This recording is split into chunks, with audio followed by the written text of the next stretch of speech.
Hello everybody, this is Carl Otto. Thank you for coming and checking out my channel. For those of you that aren't familiar with it, I started writing creatively as a hobby about 2 years ago. And recently I've decided that I'm at the point where my work is worthwhile, and I've decided to put them onto a video format to share. Today I've decided to do a compilation video of my best work from 2024, since it's the new year. Happy New Year, by the way. This is my top 5, and this list is based off of each story's performance on YouTube, my personal preferences, and some other details why I picked it, which I'll get into with each story. As a little extra, after each story, I will pause before going to the next one, just to talk about the story that you just listened to, and my process was, where my mind was in making it, what I was trying to do, things that I liked about it, things that I'm working on to improve, and other bits of trivia. I do consider myself still very new at writing and very new at making these into videos, so I would appreciate any comments that you have. Good, bad, I really don't care, as long as it's something I can use that will help my writing or my video production get better, or just promote discussion about the story and its topic. That all being said, in the number 5 slot is Mists of Mellbrooke, which is one of my first attempts at a occulty, Lovecraftian, modern day horror. I hope you enjoy it, and I'll talk to you at the other end. The Mist of Millbrooke, a story by Carl Otto. Maggie Wilson stood at the library's front desk, watching the late October sun cast long shadows across Main Street. The air buzzed with excitement as the small town of Millbrooke prepared for its annual Halloween festival. Pumpkins grinned from every porch, and fake cobwebs stretched between lampposts, swaying gently in the crisp autumn breeze. "Mom, can I go help set up the haunted house?" Mike asked, already halfway to the door. Maggie raised an eyebrow. "Weren't you supposed to be finishing your costume first?" Mike turned, a mischievous glint in his eye. "Well, I figured I'd go as a procrastinating teenager. You know, last-minute costume, bedhead, the works. It's called method acting, Mom." Maggie chuckled despite herself. "Very funny, mister. Just be back by 6, okay?" "You got it," Mike called over his shoulder, already darting out the door. As Mike darted out, the library door creaked open. Mrs. Abernathy shuffled in, her silver hair neatly pinned back, a weathered leather-bound book clutched to her chest. The elderly woman had been a fixture in Millbrooke for as long as anyone could remember her small antiquarian bookshop, a treasure trove of forgotten lore and dusty tomes. "Good afternoon, Mrs. Abernathy." Maggie greeted the elderly lady with genuine affection. "Here for your usual Halloween read?" The old woman's eyes twinkled with an inscrutable light. "Oh yes, dear. All Hallows' Eve isn't complete without a good spine chiller." She approached the desk, her movements slow but purposeful. "Though I dare say, the stories in these books pale in comparison to the real mysteries that surround us." Maggie leaned in, intrigued. Mrs. Abernathy had a way of making even the most mundane conversation feel like a prelude to some grand revelation. "What do you mean?" Mrs. Abernathy glanced around, as if checking for eavesdroppers in the empty library. "Have you ever noticed how the veil between worlds seems thinnest on Halloween? It's not just superstition, you know. This town, it has secrets, old secrets." Before Maggie could probe further, the library door burst open again. Sheriff Frank Tanner strode in, his usually jovial face creased with concern. "Sarah, have you seen the weather report? There's some kind of freak fog rolling in from the lake." Maggie frowned. "Fog? But it's been clear all day." "I know, it's the damnedest thing. Started about an hour ago, and it's getting thicker by the minute. I'm thinking we might have to cancel the festival if it doesn't clear up." Mrs. Abernathy's grip on her book tightened, her knuckles turning white. "Fog, you say?" Her voice had lost its storyteller's lilt, taking on a sharp, almost fearful edge. "From the lake?" Frank nodded. giving the old woman a curious look. "That's right, Mrs. A. Why, does that mean something to you?" For a moment, Mrs. Abernathy seemed to age before their eyes, the weight of some unspoken burden settling on her shoulders. But then she shook her head, the moment passing. "Oh, it's just an old woman's fancies. Don't mind me, but perhaps it would be wise to bring people indoors, Sheriff. Just in case." Frank scratched his head. "Well, I was thinking of suggesting folks stay home, but that might be an overreaction. It's just fog after all." Maggie moved to the window, peering out at the steadily darkening sky. A chill ran down her spine as she saw the mist for a tendril-like mass creeping down Main Street with an unnatural yellowish tinge. "I don't know, Frank. Something about this doesn't feel right." Maggie, Frank, and Mrs. Abernathy stood by the window, watching as the unnatural fog crept down Main Street. Other library patrons began to gather around them, their faces a mix of curiosity and growing concern. "I've never seen anything like it," whispered Jenny, Maggie's young assistant. "It's like the fog has a mind of its own." Frank nodded grimly. "It's moving against the wind. That's not natural." As they discussed the approaching fog, Mrs. Abernathy clutched her book tighter, her knuckles whitening.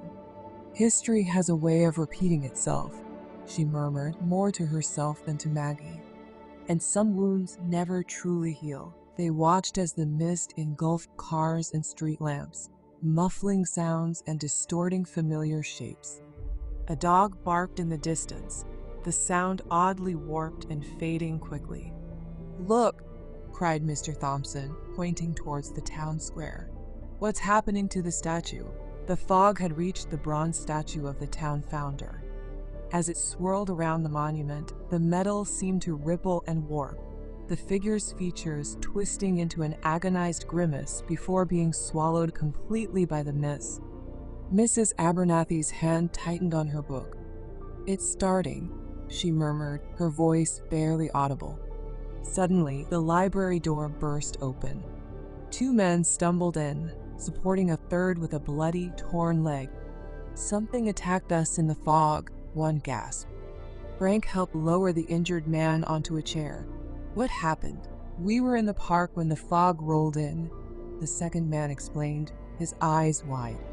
"We heard whispers. Ain't no language I ever heard. The paths kept changing, and then this thing appeared." The injured, pale-faced man muttered, "Not human. Too many limbs and eyes. Tentacles." "That's when it got his leg," the first man added. "We managed to pull him away and ran. Somehow, we ended up here." Mrs. Abernathy stepped forward, her face grave. "It's worse than I feared," she said. "The veil is thinning faster this time. We have to do something." Before anyone could question her, a child's scream pierced the air outside, quickly swallowed by the fog. Maggie's blood ran cold. "Mike," she whispered, panic rising. "He's out there." Maggie bolted for the door. "Mike's out there. I have to find him." Frank caught her arm, his face a mask of concern and professional duty. "Maggie, wait. We can't just rush out there. It's not safe. That's my son, Frank." Maggie's voice cracked with desperation. Frank looked around the room, taking in the frightened faces of the townsfolk who had sought refuge in the library. He was responsible for all of them, but he also knew the anguish of a parent fearing for their child. "Listen," he said, lowering his voice. "I understand, I do, but I can't let you go out there alone, and I can't leave these people unprotected." Mrs. Abernathy stepped forward. "Sheriff, if I may, you're right to be cautious, but we can't abandon the boy. Perhaps a small group could go while you organize things here?" Frank hesitated, weighing his options. Finally, he nodded. "All right, here's what we'll do. Maggie, you and I will go look for Mike. Mrs. Abernathy, you seem to know something about what's happening. Will you come with us?" The old woman nodded solemnly. Frank turned to address the room. "Jenny, you're in charge here. Lock the doors. Don't let anyone in unless you're absolutely sure it's safe. Mr. Thompson, you've got hunting experience, right? You keep everyone safe. Everyone else, stay calm and stay together. He faced Maggie and Mrs. Abernathy. We go out, we find Mike, and we come straight back. No heroics, no detours. Understood? Maggie nodded, relief and determination mingling on her face. Okay, let's move, Frank said, checking his gun. And everyone, be careful. We don't know what we're facing. Maggie nodded, relief flooding her face. She turned to Mrs. Abernathy. Are you sure you'll be okay to come with us? The old woman hesitated, fear and something else, guilt, flashing across her face. But then she squared her shoulders. Yes, I'll come. Perhaps this time I can make it right. As they gathered supplies and prepared to venture into the mist, Maggie couldn't shake the feeling that they were stepping into something far beyond their understanding. She thought of Mike, alone and scared in that unnatural fog, and steeled herself for whatever lay ahead. With a last look at the frightened faces of those left behind, Maggie, Frank, and Mrs. Abernathy stepped out into the swirling yellow mist. The fog seemed to reach for them, tendrils curling around their ankles as the library door swung shut behind them with a final sounding click. Stay close, Frank muttered, his flashlight beam cutting a weak path through the murk. And keep your eyes open for anything unusual. They moved slowly down Main Street, the familiar storefronts and Halloween decorations taking on a sinister air in the sickly yellow haze. The silence was oppressive, broken only by their footsteps and the occasional distant, muffled sound that might have been a voice, or something else entirely. Mike? Maggie called out, her voice sounding flat and lifeless in the dense air. Mike, where are you? Mrs. Abernathy placed a wrinkled hand on Maggie's arm. Careful, dear, we don't know what might answer. As they pressed on, the fog seemed to thicken, obscuring everything beyond a few feet. Shapes moved at the edge of their vision, always disappearing when looked at directly. Mrs. Abernathy, Frank said, his voice low, you said this happened before. What exactly did people see back then? The old woman turned her eyes distant. Over 50 years ago, she began, but then stopped, shaking her head. No, you wouldn't believe me. Nobody does. Frank stepped closer, his voice low and urgent. Mrs. Abernathy, we've got people out here in a fog that's acting like something out of a cheap horror movie. At this point, I'm willing to believe just about anything. Mrs. Abernathy sighed, suddenly looking every one of her years. It came before when I was young. People disappeared. Things happened. Things that don't make sense in the light of day. What kind of things? Maggie pressed. Time bent. People saw things. Other things. Things that should not be. Mrs. Abernathy's voice dropped to a whisper. We thought we stopped it. I thought. But it's back, and it's stronger. Maggie caught Mrs. Abernathy's arm as the old woman swayed, looking faint. Are you all right? The old woman was quiet for a moment, her eyes distant. It was 55 years ago. It started much like this, she finally said. The fog rolled in, and people got lost. But then the visions began. Maggie felt a chill run down her spine. Visions? Mrs. Abernathy nodded. People saw things, impossible things. Loved ones long dead, walking and talking as if they were alive. Glimpses of other times, other places. Some claimed they saw things that shouldn't exist. There was an old woman too, Mrs. Abernathy added, her voice barely above a whisper. She came out of the fog, raving about things to come. We thought she was mad, but now I wonder. Frank's grip tightened on his flashlight. What happened to those people? Some died, Mrs. Abernathy whispered. Others were found wandering, injured, and babbling about monsters and demons. And some came back changed. They were never quite right after that. Maggie swallowed hard. trying to push away thoughts of what Mike might be experiencing. And the old woman you mentioned, the one who came out of the fog? Mrs. Abernathy's face twisted with an emotion Maggie couldn't quite name. Ah, yes, her. No one knew where she came from. She just appeared that night in the thick of it all. She was raving about closing it and preventing catastrophes. Everyone thought she was mad and even dangerous. What happened to her? Frank asked. She disappeared back into the fog, Mrs. Abernathy said softly. But she tried to warn us. She said it would all happen again, that we had to be ready. As Mrs. Abernathy spoke, the fog around them seemed to pulse and shift. Shadows deepened, taking on strange, angular shapes that hurt the eyes to look at directly.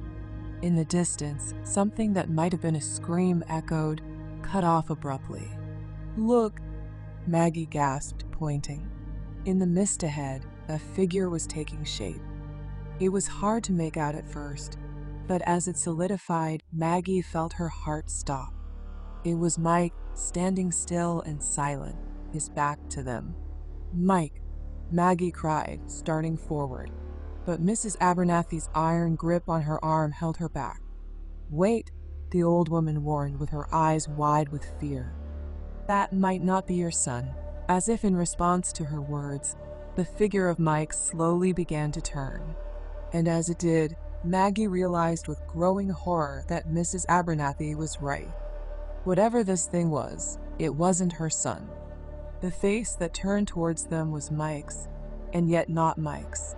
The eyes were too dark, too deep, like windows into an infinite void. And the smile that spread across its face was far too wide, filled with too many teeth. Mom, it said in a voice that was Mike's and yet terribly, horribly wrong. I've been waiting for you. Maggie stumbled backward, her heart pounding. Frank raised his gun, though his hand trembled visibly. What is that thing? He whispered hoarsely. Mrs. Abernathy stepped forward, her eyes narrowed. It's not your son, Maggie. It's something else. Something from deep in the fog. The thing wearing Mike's face tilted its head, its too wide smile never faltering. Don't you want to come with me, Mom? There's so much to see in the fog. Maggie felt tears welling up in her eyes. Where's my real son? What have you done with Mike? Mrs. Abernathy's voice was low and urgent. Don't talk to it, Maggie. We need to move. Now, as they began to back away, the creature's form started to shift and blur, its features melting like wax. Maggie had to stifle a scream as it began to elongate, limbs stretching impossibly long, fingers extending into wicked claws. Run! Frank shouted, firing a shot that seemed to be swallowed by the fog. They turned and fled, the sound of something large moving through the mist behind them. As they ran, Mrs. Abernathy began to speak, her words coming in breathless gasps. The three of them huddled in the alley, the fog pressing in around them. Mrs. Abernathy's eyes were distant, haunted by memories long suppressed. The fog. It's not just fog, she began, her voice barely above a whisper. It's a gateway, a tear in reality itself. And I saw how it all began. Maggie and Frank leaned in, their faces a mix of fear and curiosity. Mrs. Abernathy took a shaky breath. It was that night. I was just a girl, out with my boyfriend Tom, out at the lake on Lover's Lane. We saw lights in the woods, heard chanting. We should have run, but we were young and foolish. Her voice trembled as she continued. There was a group performing some kind of ritual. They were trying to open a doorway to somewhere else, somewhere wrong. We watched, hidden, as they chanted around a bonfire. Then something started to appear in the flames. Frank's brow furrowed. What was it? I don't know, Mrs. Abernathy admitted. It was vast and terrible, something that hurt to look at. Tom. He had his hunting rifle. He thought he could stop it, protect us. Maggie gasped. He shot at it? Mrs. Abernathy nodded grimly. The moment the bullet struck, everything went mad. The fire exploded, and where it had been, a hole appeared, a void of absolute darkness, surrounded by this unnatural fog. Her eyes squeezed shut, reliving the terror.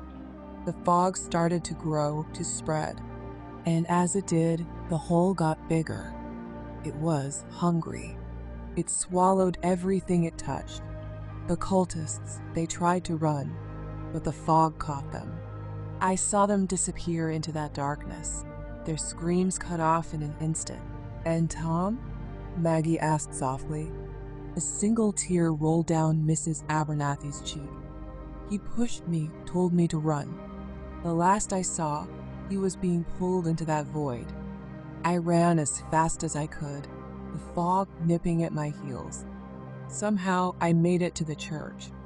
But when I looked back, half the woods were gone, swallowed by that hungry darkness. Frank's face was pale, but it stopped.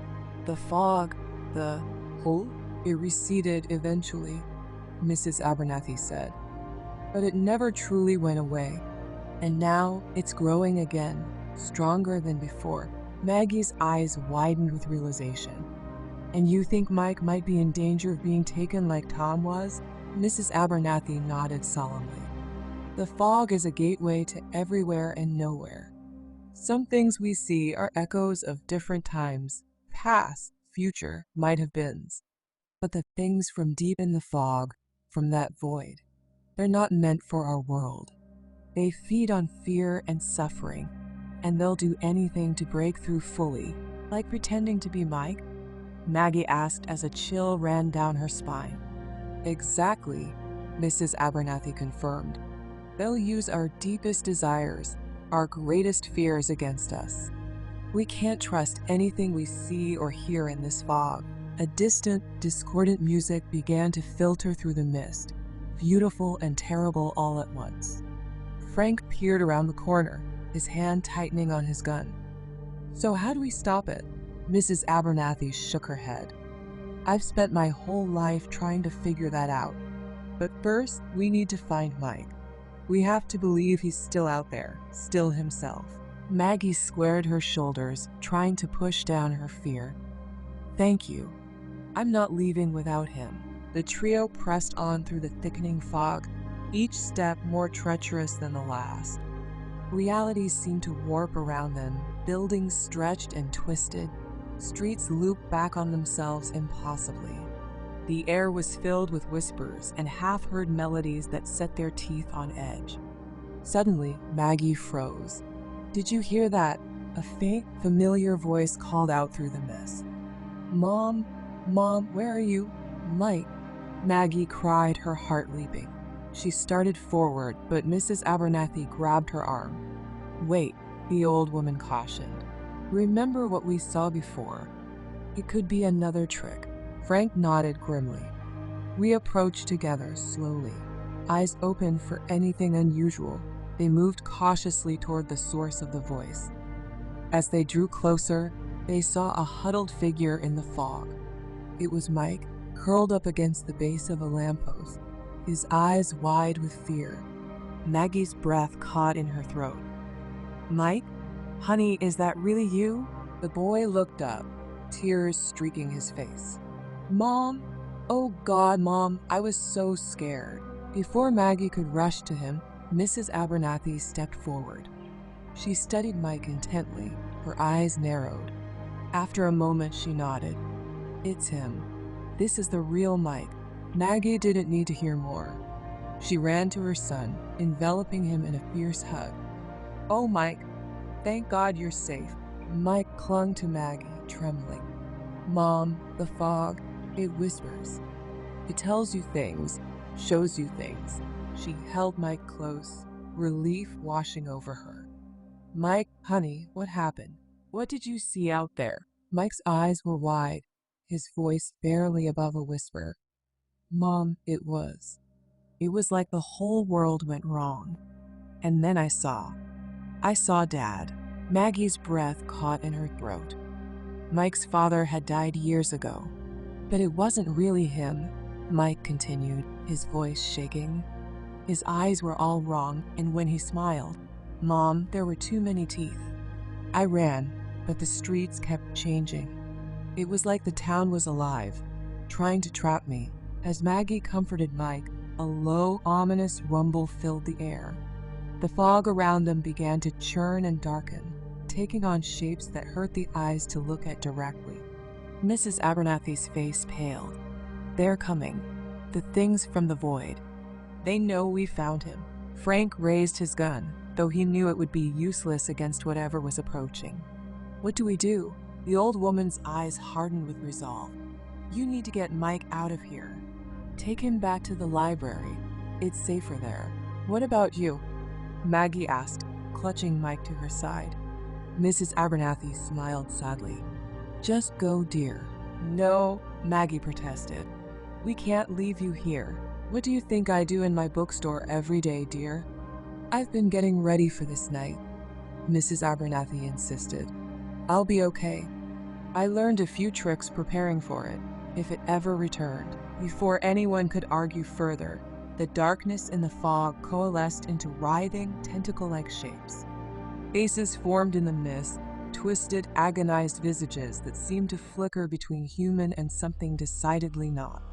Go, Mrs. Abernathy shouted. Run and don't look back. As Maggie, Frank, and Mike turned to flee, Mrs. Abernathy stepped toward the encroaching horrors. She began to chant in a language none of them recognized, her voice growing in power and volume. The entities recoiled for a moment and then surged toward the old woman with renewed fury. Mrs. Abernathy stood her ground, her arms outstretched as if to embrace the oncoming storm of darkness. Maggie glanced back one last time as they ran. She saw Mrs. Abernathy enveloped by the writhing mass of shadows, her form glowing with an inner light that seemed to hold the darkness at bay. Then the fog closed in, cutting off the view. Maggie turned her attention back to the path ahead, guiding Mike through the treacherous mist. Her heart was heavy with the weight of Mrs. Abernathy's sacrifice, but she knew they couldn't let it be in vain. As they ran, the fog seemed to thin slightly, as if the old woman's actions had weakened its hold on the town. But Maggie knew the danger was far from over. Whatever Mrs. Abernathy had done, it was only a temporary reprieve.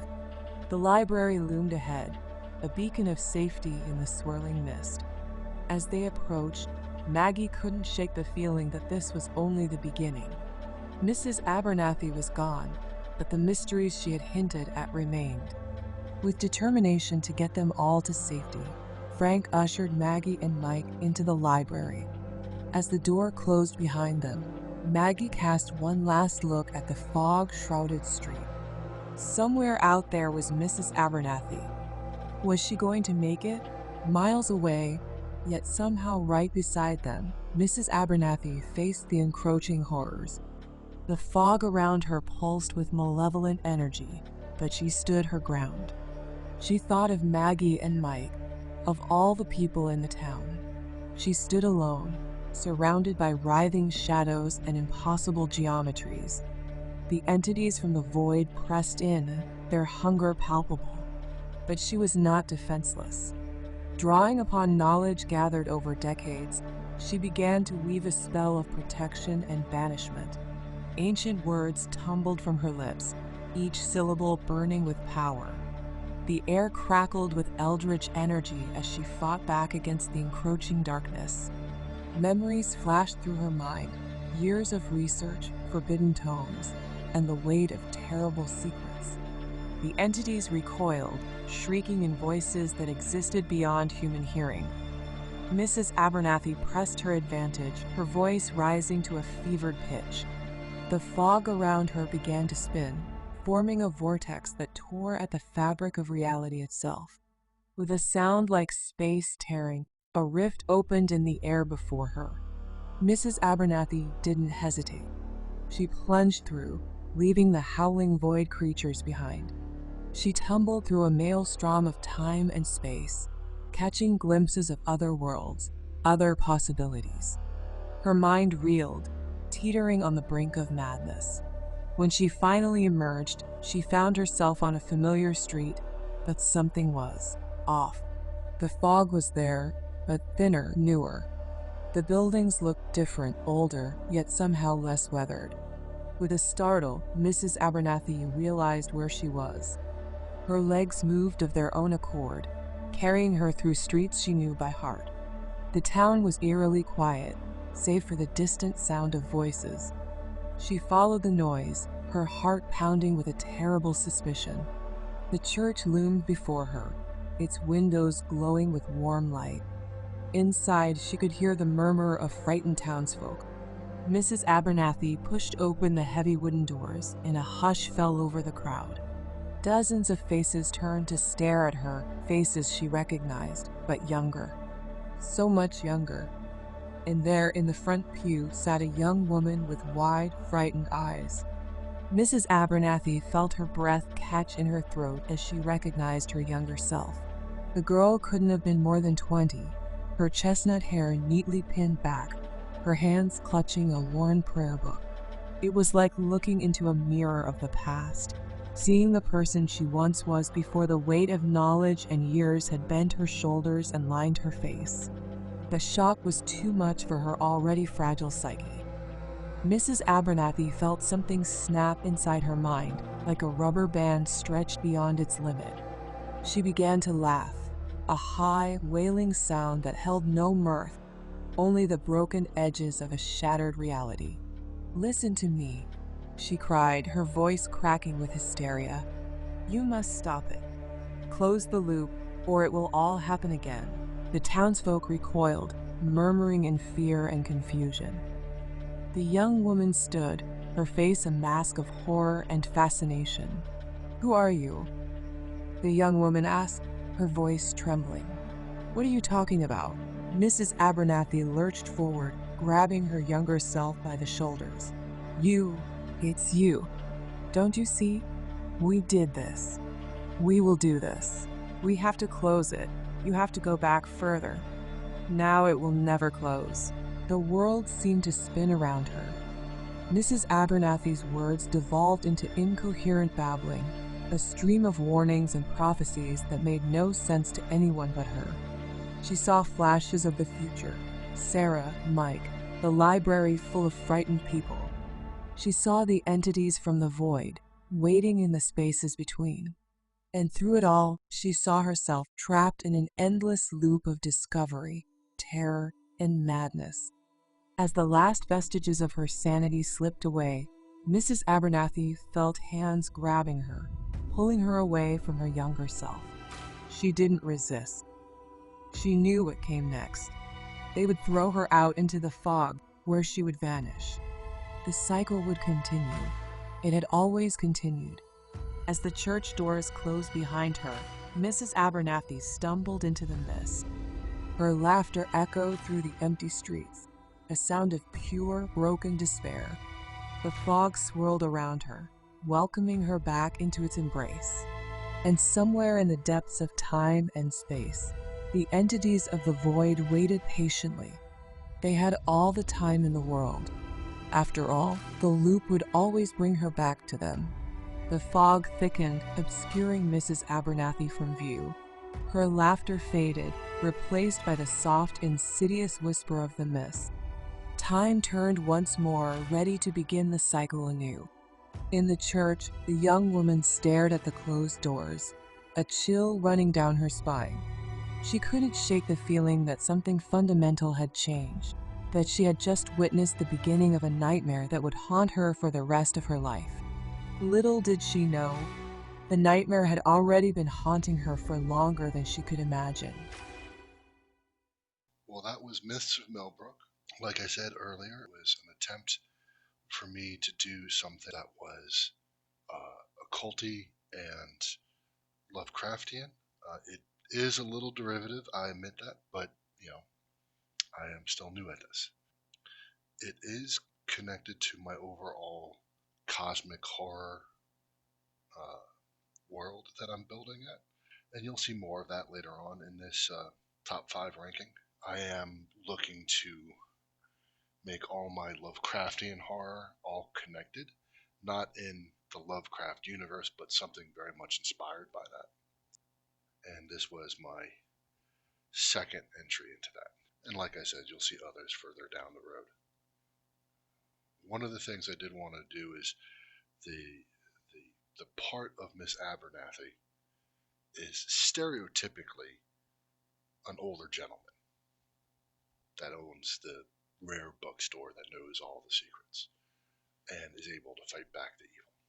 But I specifically wanted to make it a woman because I think that is a dynamic that isn't really explored enough.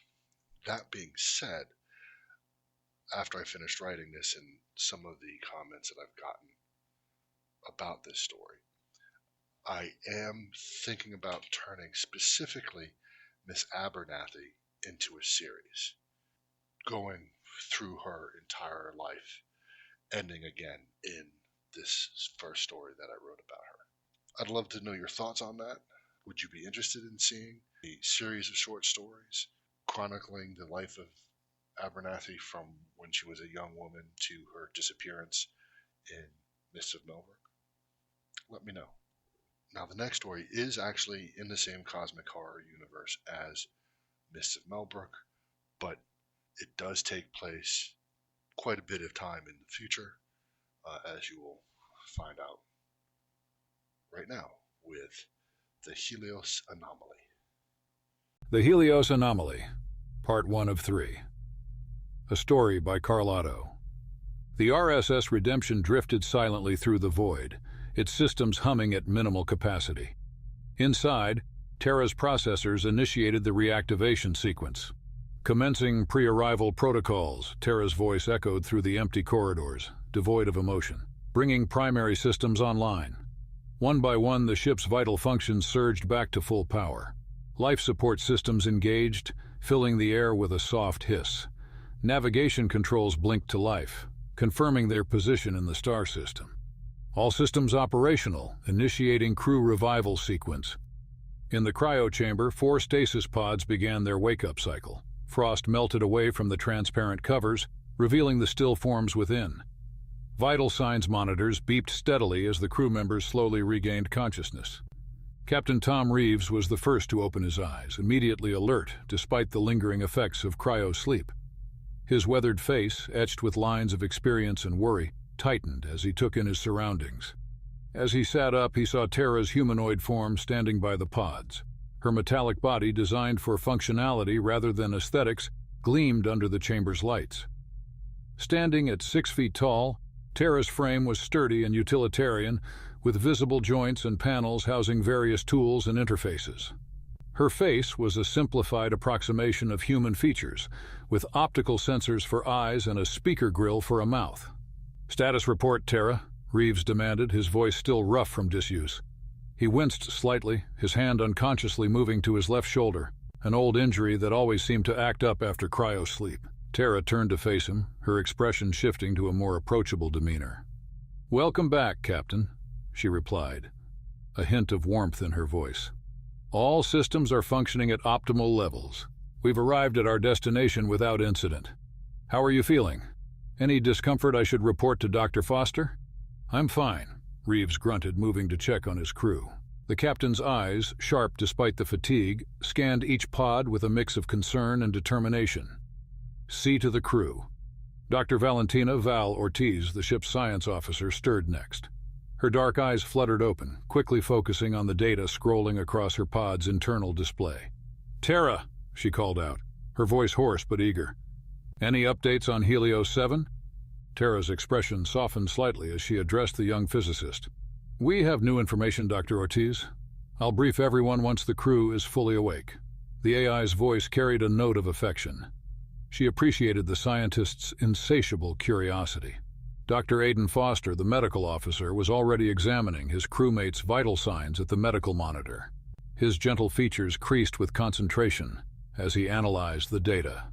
"Everyone's stable, Captain," he reported, his calm voice a stark contrast to the tension in the air. "No complications from cryosleep, though I'd like to run more thorough checks once we're all up and moving." Engineer Lena Kowalski was the last to fully awaken. She blinked rapidly, her mind already racing with calculations and system checks. "Systems check, Tara," she asked, her fingers twitching as if longing for a keyboard.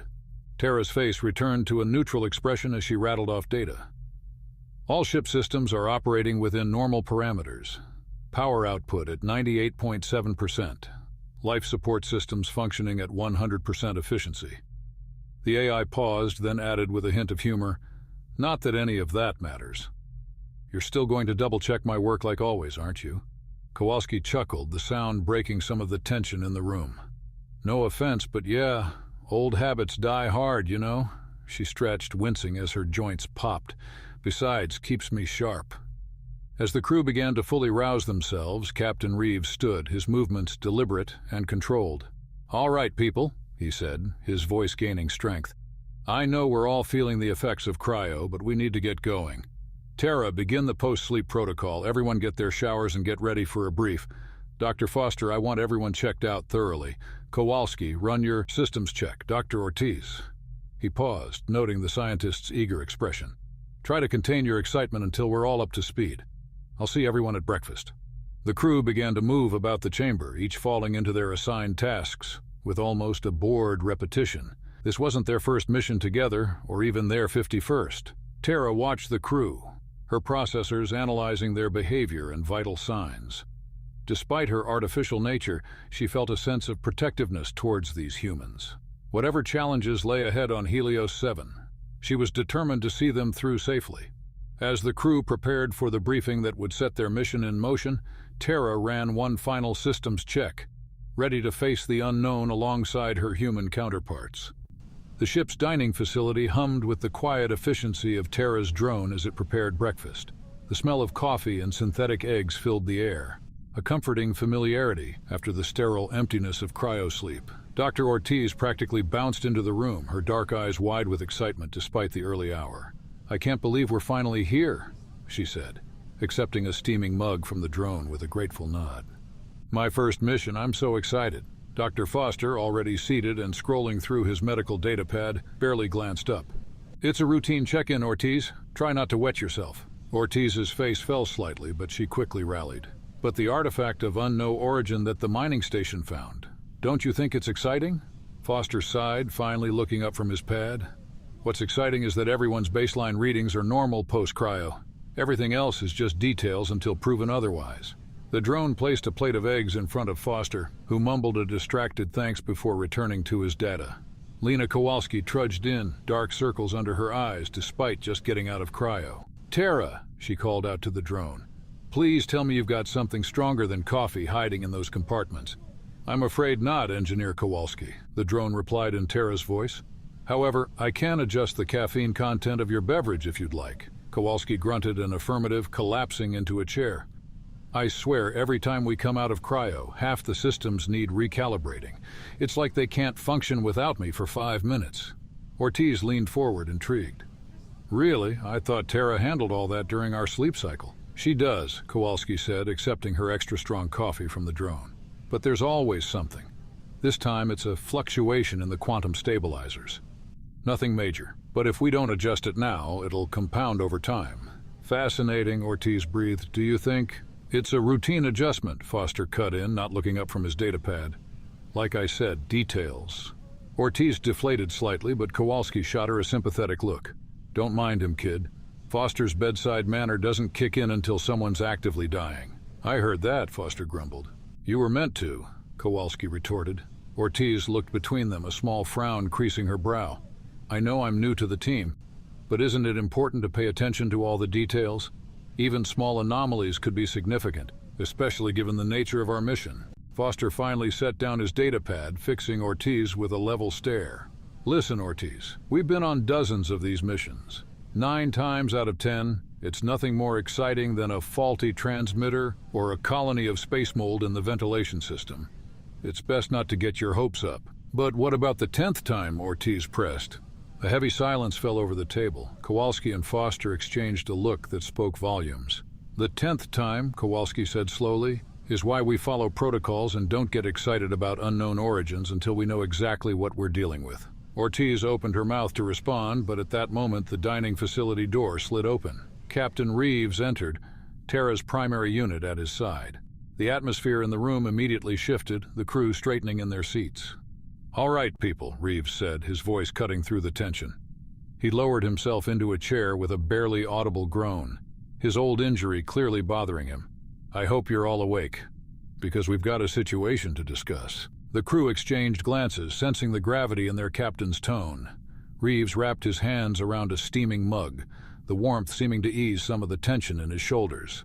"Tara," he said, his voice gruff but steady, "give us the rundown." Tara's optical sensors flickered briefly as she switched to briefing mode. When she spoke, her voice was crisp and businesslike, devoid of the warmth she usually used with the crew. "Tactical update on Helios 7 mining station," Tara began. "A burst transmission was received 3 days ago. Most of the data was corrupted. Deciphered fragments mention an unspecified discovery and a request for immediate assistance." Dr. Ortiz leaned forward, her eyes shining with barely contained excitement. "Any clues about this discovery, Tara?" Tara's head swiveled to face Ortiz, her voice softening slightly as she addressed the science officer directly. "Negative, Dr. Ortiz. However, I've detected unusual energy signatures emanating from the station. The patterns are complex and do not match any known entries in my database." Kowalski, who had been absently tapping on her datapad, looked up sharply. "What kind of energy are we talking about?" she asked, her engineer's mind already working on the problem. Tara's torso rotated, panels sliding open to reveal a projector. A holographic display of energy wavelengths appeared above the dining table, casting an eerie blue glow over the crew's faces. "The energy signatures are fluctuating in a non-random pattern, suggesting artificial origin," Tara explained. "However, the frequency and amplitude are unlike any known human technology. I'm detecting minute bursts of various types of radiation, including X-rays, gamma rays, radio waves, and infrared radiation. Most intriguingly, there are also trace amounts of what appear to be Hawking radiation and gravitational waves." Dr. Ortiz's eyes widened, her fork clattering down to her plate. "Hawking radiation and gravitational waves? That's consistent with emissions from a black hole. But that's impossible, isn't it? There can't be a black hole on the station." Foster snorted, rolling his eyes. "Don't get ahead of yourself, Ortiz. There's no way." "Actually," Tara interjected, her optical sensors flickering as she processed the information. "Dr. Ortiz's analysis is correct. The radiation profile is indeed similar to that of a black hole. However, I must emphasize that the amounts detected are extremely low. The levels of Hawking radiation and gravitational waves in particular are barely above the threshold of detectability. Based on current data, they should not pose any immediate danger to the crew." Captain Reeves leaned forward, his brow furrowed. The lines on his face seemed to deepen as he considered the implications. "Are you saying there's some kind of miniature black hole on that station, Tara?" "Negative, Captain," Tara replied. "While the radiation profile shares similarities with black hole emissions, the scale and intensity are not consistent with even the smallest theoretically possible black hole. This suggests an artificial source mimicking these energy patterns, rather than an actual singularity. The nature and purpose of such a device, if it exists, remain unknown." A heavy silence fell over the room. Kowalski was the first to break it, her voice tight with concern. "An artificial source mimicking a black hole? That's way beyond our current technology and my pay grade. What the hell were they doing out there?" Dr. Foster, who had been quietly sipping his coffee, finally spoke up. His usual dismissive tone was gone, replaced by a sharp focus that made the others sit up straighter. "Tara, what's the status of life signs on the station?" Tara's optical sensors dimmed momentarily as if processing. When she responded, there was a hint of concern in her voice, a rare break from her usual tactical demeanor. "Inconclusive, Dr. Foster. Environmental readings suggest life support is still functioning, but I'm unable to detect clear biosigns. The energy interference may be masking them." Ortiz gasped softly, her earlier excitement giving way to worry. "You mean they could be gone?" Reeves held up a hand, silencing any further speculation. "Let's not jump to conclusions. We don't know what we're dealing with yet." He stood, his decision made, though the slight wince as he straightened betrayed the toll this mission was already taking on him. "All right, team. Our orders remain the same. This is a search and rescue operation. We go in, we find out what happened, give them any assistance they need, and we bring them home if we have to." His gaze swept over each crew member, lingering a moment longer on Ortiz's anxious face. "I know this isn't what we expected, but it's what we trained for. We stick to protocol, we watch each other's backs, and we stay alert, understood?" A chorus of affirmatives echoed around the table, some more confident than others. "Tara," Reeves continued, "begin landing procedures. I want everyone suited up and ready to go as soon as we touch down." Tara nodded, her metallic body straightening as she acknowledged the order. "Understood, Captain. Initiating landing sequence now. ETA to landing site, 23 minutes. As the crew began to disperse, preparing for the landing, Reeves caught Ortiz by the arm. "Doctor," he said quietly, his voice gruff but not unkind. "I know you're excited about the scientific possibilities here, but remember, our priority is the safety of this crew and any survivors we might find. Keep your wits about you." Ortiz nodded, swallowing hard. "Yes, Captain. I understand." The Redemption approached Helios 7, the mining colony looming before them like a dark, angular blight against the planet's desolate landscape. The distant red dwarf star cast an eerie, blood-red glow over the terrain, lending an ominous air to the already tense atmosphere aboard the ship. Dr. Ortiz leaned forward in her seat, dark eyes scanning the readouts on her tablet with growing concern. Her earlier excitement had given way to a gnawing unease as the reality of their situation began to sink in. "Odd," she muttered, frowning at the data. "There's no electromagnetic activity consistent with a functioning mining operation. It's as if the entire facility has gone dark." Captain Tom Reeves glanced over from the pilot's seat, his weathered face creased with concern. The lines around his eyes deepened as he considered the implications. "Could be a technical malfunction. That would explain the lost contact," he said, but his tone lacked conviction. "Or it could be something far more serious," Dr. Foster chimed in from behind them, his usually dismissive voice now tinged with worry. The discovery combined with those strange readings Tara picked up. "We could be flying into a powder keg." Kowalski, hunched over her engineering console, spoke up without looking away from her screens. "Whatever it is, it's playing havoc with our sensors. I'm getting all sorts of interference. If we have to make a quick exit, it's going to be tricky." Captain Reeves nodded grimly, his jaw set in a tight line.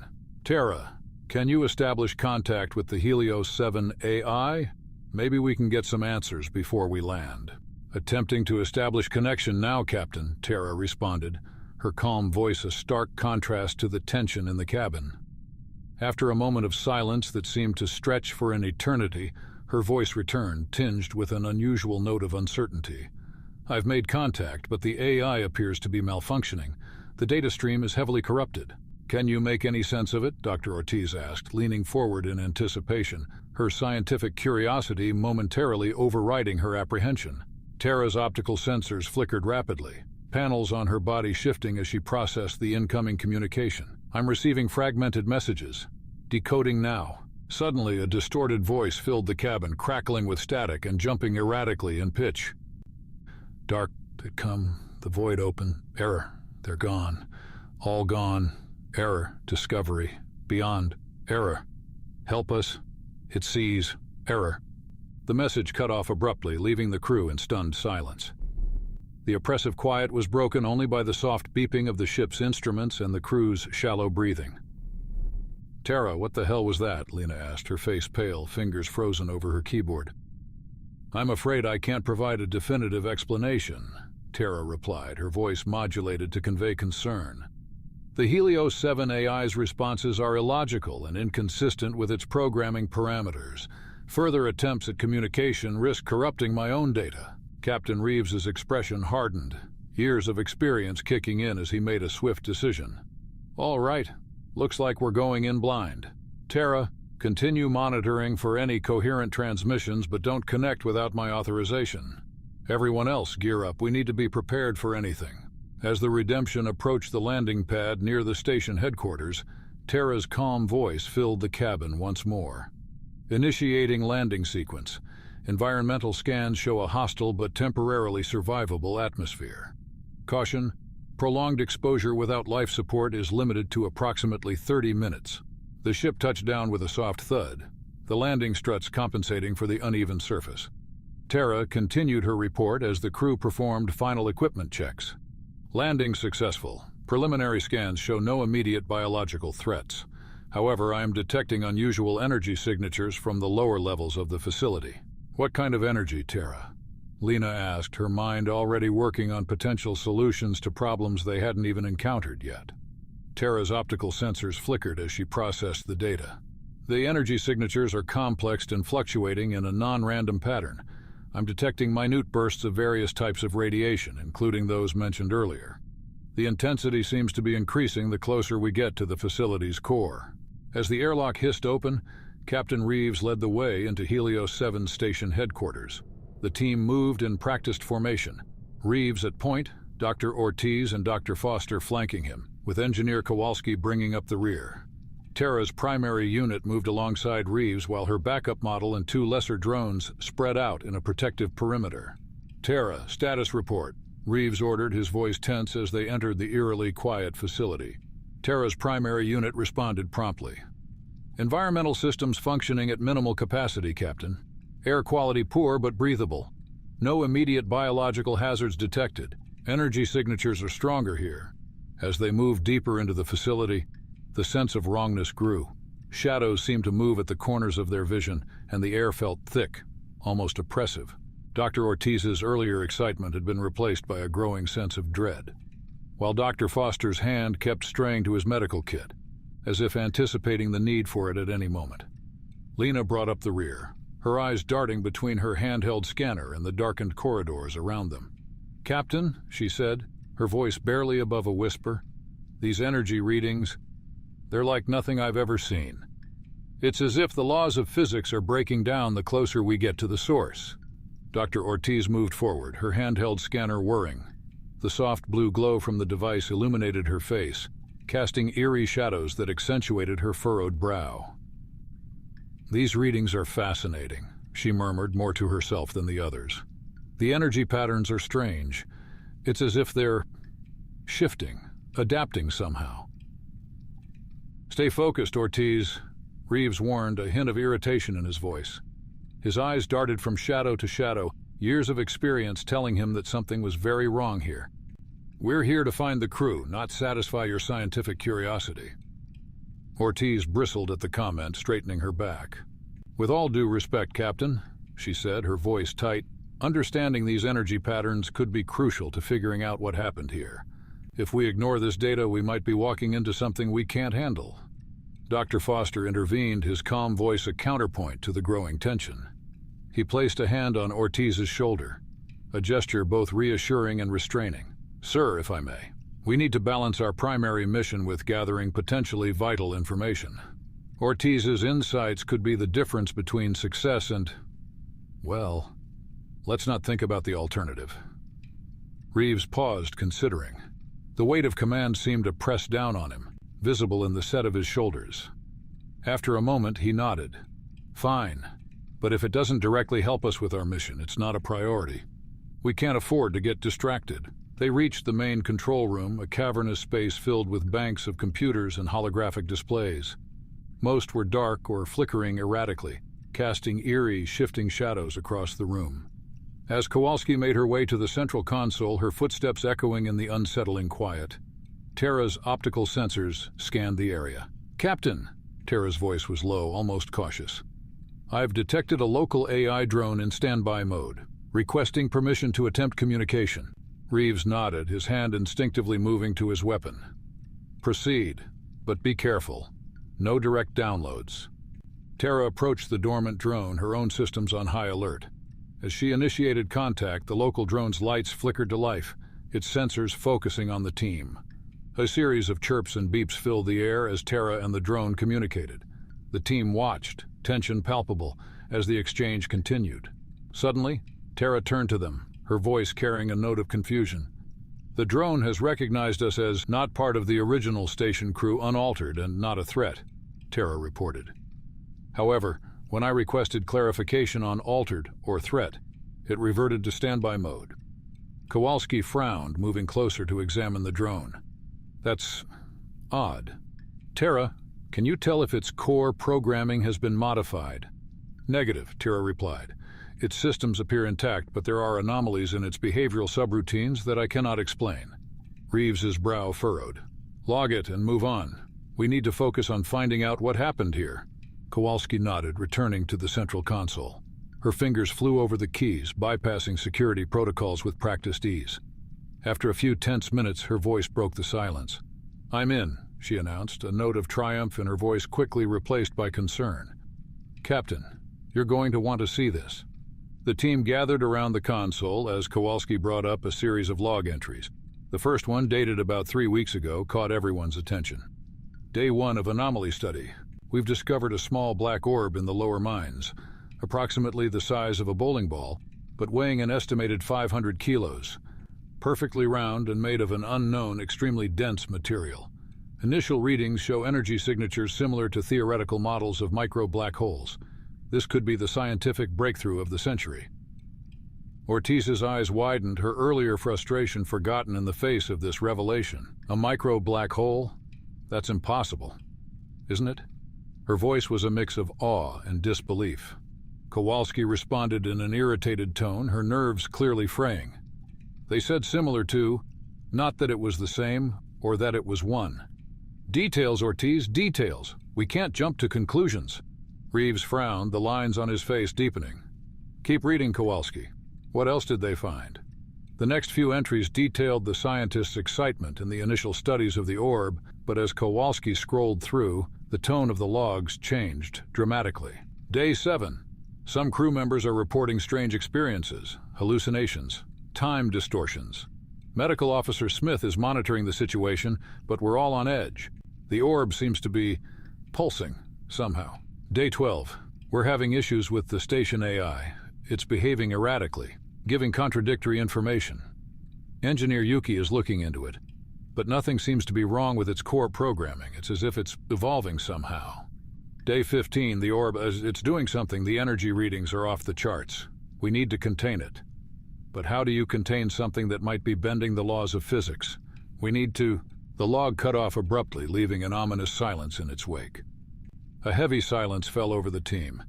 Each member was lost in their own thoughts, contemplating the implications of what they'd just read. Reeves was the first to break it, his voice gruff but tinged with concern. Tara, any sign of the crew during your sweep? Negative, Captain, Tara replied, her usually calm voice carrying a note of unease. However, several of the maintenance and mining drones seem operational but on standby, but most seem heavily damaged.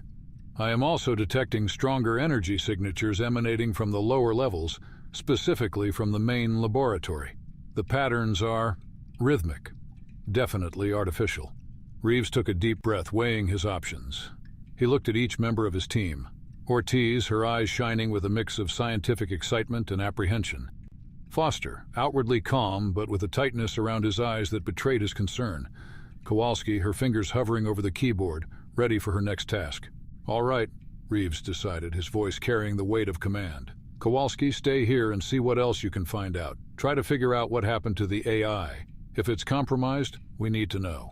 Tara, leave your backup here with one drone for protection. He turned to the others. The rest of us, we move to the main lab, but we move carefully.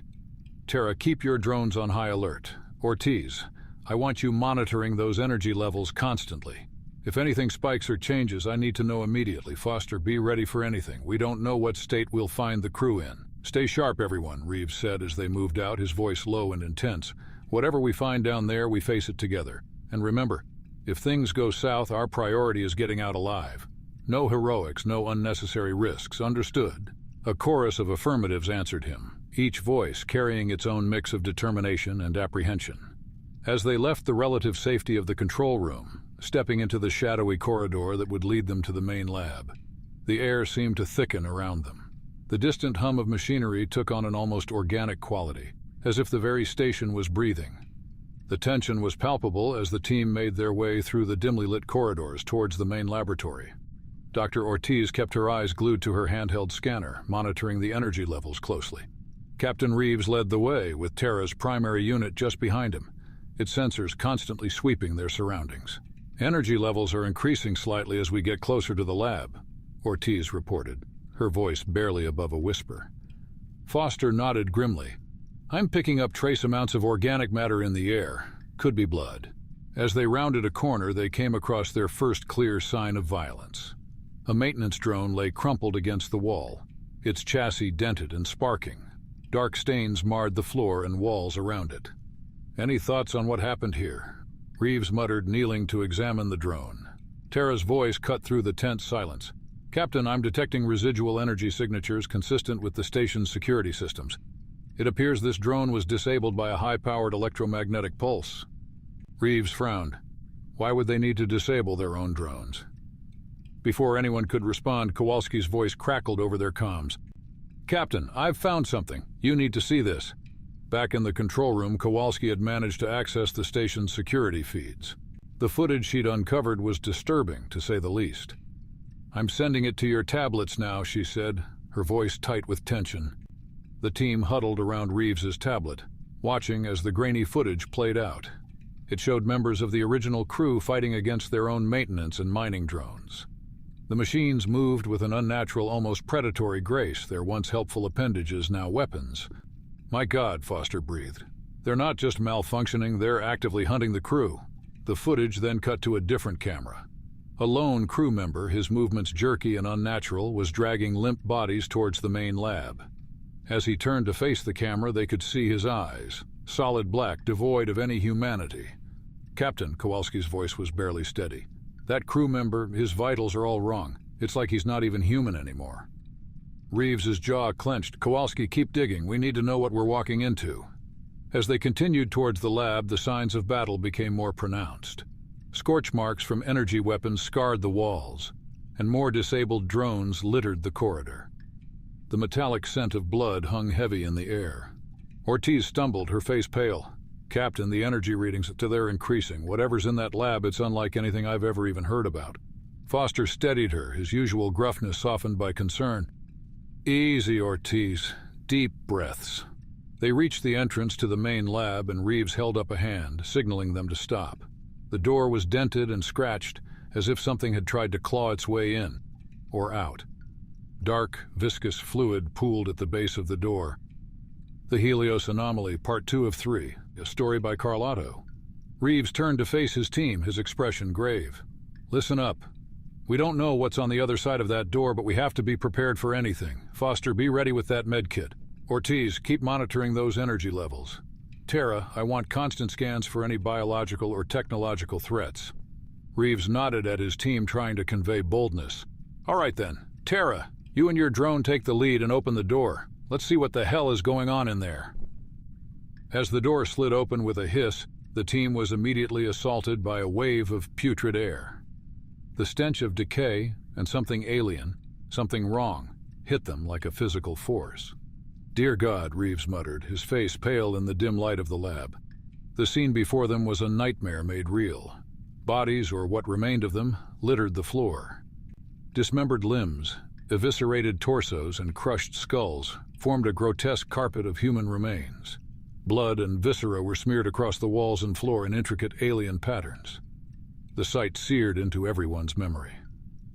Ortiz stumbled backward, her eyes wide with horror.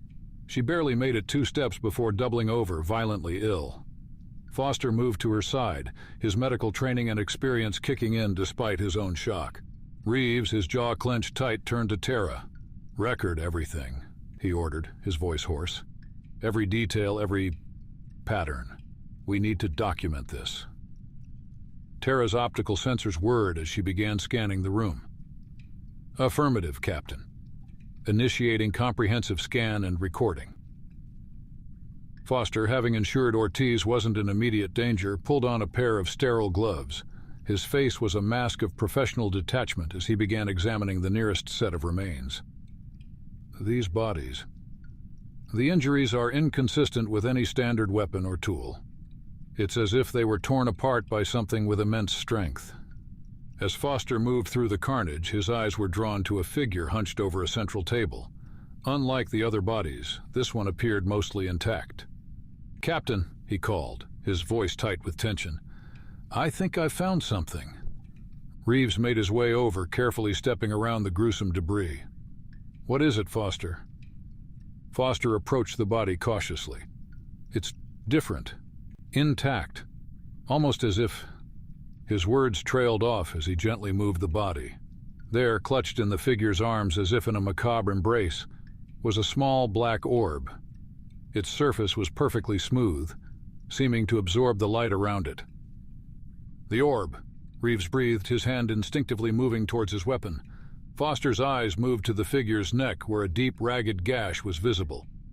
"Captain, this individual..." It appears they cut their own throat. But why would they? His question was left hanging in the air as the orb suddenly pulsed with a dark energy. The alien symbols on the walls seemed to writhe in response, and a low, almost subsonic hum filled the air. "Everyone, step back!" Reeves shouted. "Terra, analysis now!" As Terra began her scan, the team stood frozen, watching the orb with a mixture of fascination and terror. Whatever had happened in this lab, whatever this object was, they knew their mission had just become far more dangerous than they could have ever imagined. Reeves and Foster stepped back into the hallway, their faces grim. The captain ran a hand through his hair, his voice low and tense. "What the hell are we dealing with here, Foster?" Foster shook his head, his usual composure shaken.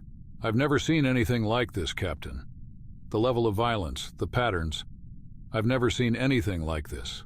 Not even back in the war." As they discussed the gruesome scene, Ortiz remained in the lab, still bent over and wiping the sick from her lips. Suddenly, a faint hum began to resonate in her head. At first, she thought it was just a symptom of her shock, but the sound grew more insistent. It wasn't just noise, it felt like a call, an irresistible urge drawing her towards the orb. "No," she whispered, trying to resist. But the call was too strong. Almost against her will, she found herself moving towards the table where the orb lay. Terra's sensors detected the movement. "Dr. Ortiz, I advise against approaching the unknown object," the AI warned, but Ortiz couldn't hear her over the humming in her mind. Her hand reached out, trembling.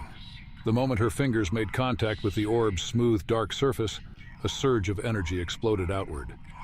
The members of her team were hit by an invisible wave, sending them reeling.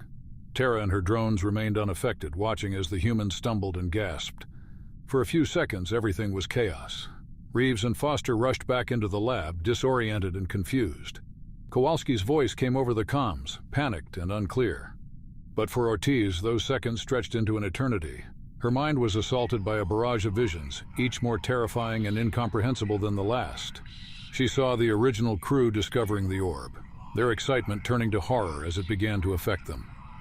Flashes of other dimensions, shapes that she couldn't understand. Beings of impossible form reaching out. The crew turning on each other, their bodies twisting into nightmarish shapes. Vast dark entities, patient and ancient, watching from beyond the veil of reality. Interspersed with these visions were fragments of alien thoughts, concepts that her human mind struggled to process. "The gate opens and we are coming. We will come where new world to explore. New knowledge to absorb. You will help us." As suddenly as it began, the visions ceased. Ortiz found herself on her knees, gasping for air. The rest of the team was regaining their composure, looking around in confusion. What just happened?" Foster asked, his voice shaky. Reeves, already on his feet, moved quickly to Ortiz. "Dr. Ortiz, are you all right?" Ortiz looked up at him, her eyes wide with a mixture of terror and awe. "Captain," she whispered. Terra's sensors suddenly flared to life.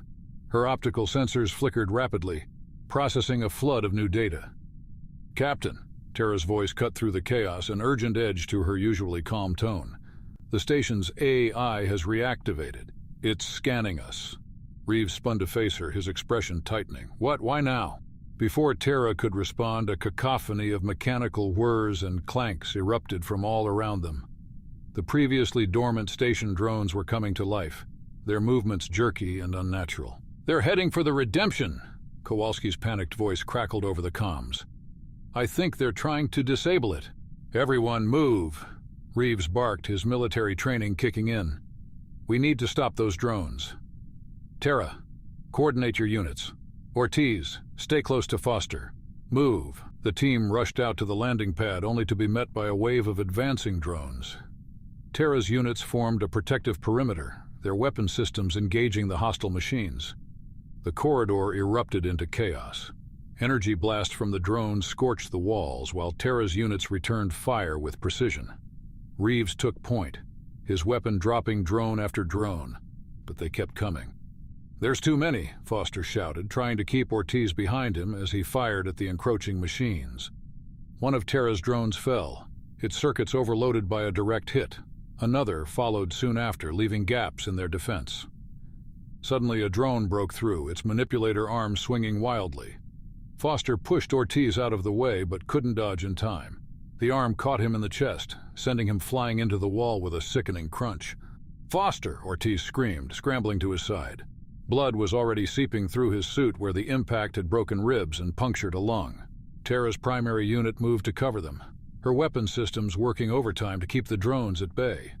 Reeves, seeing an opening, charged forward.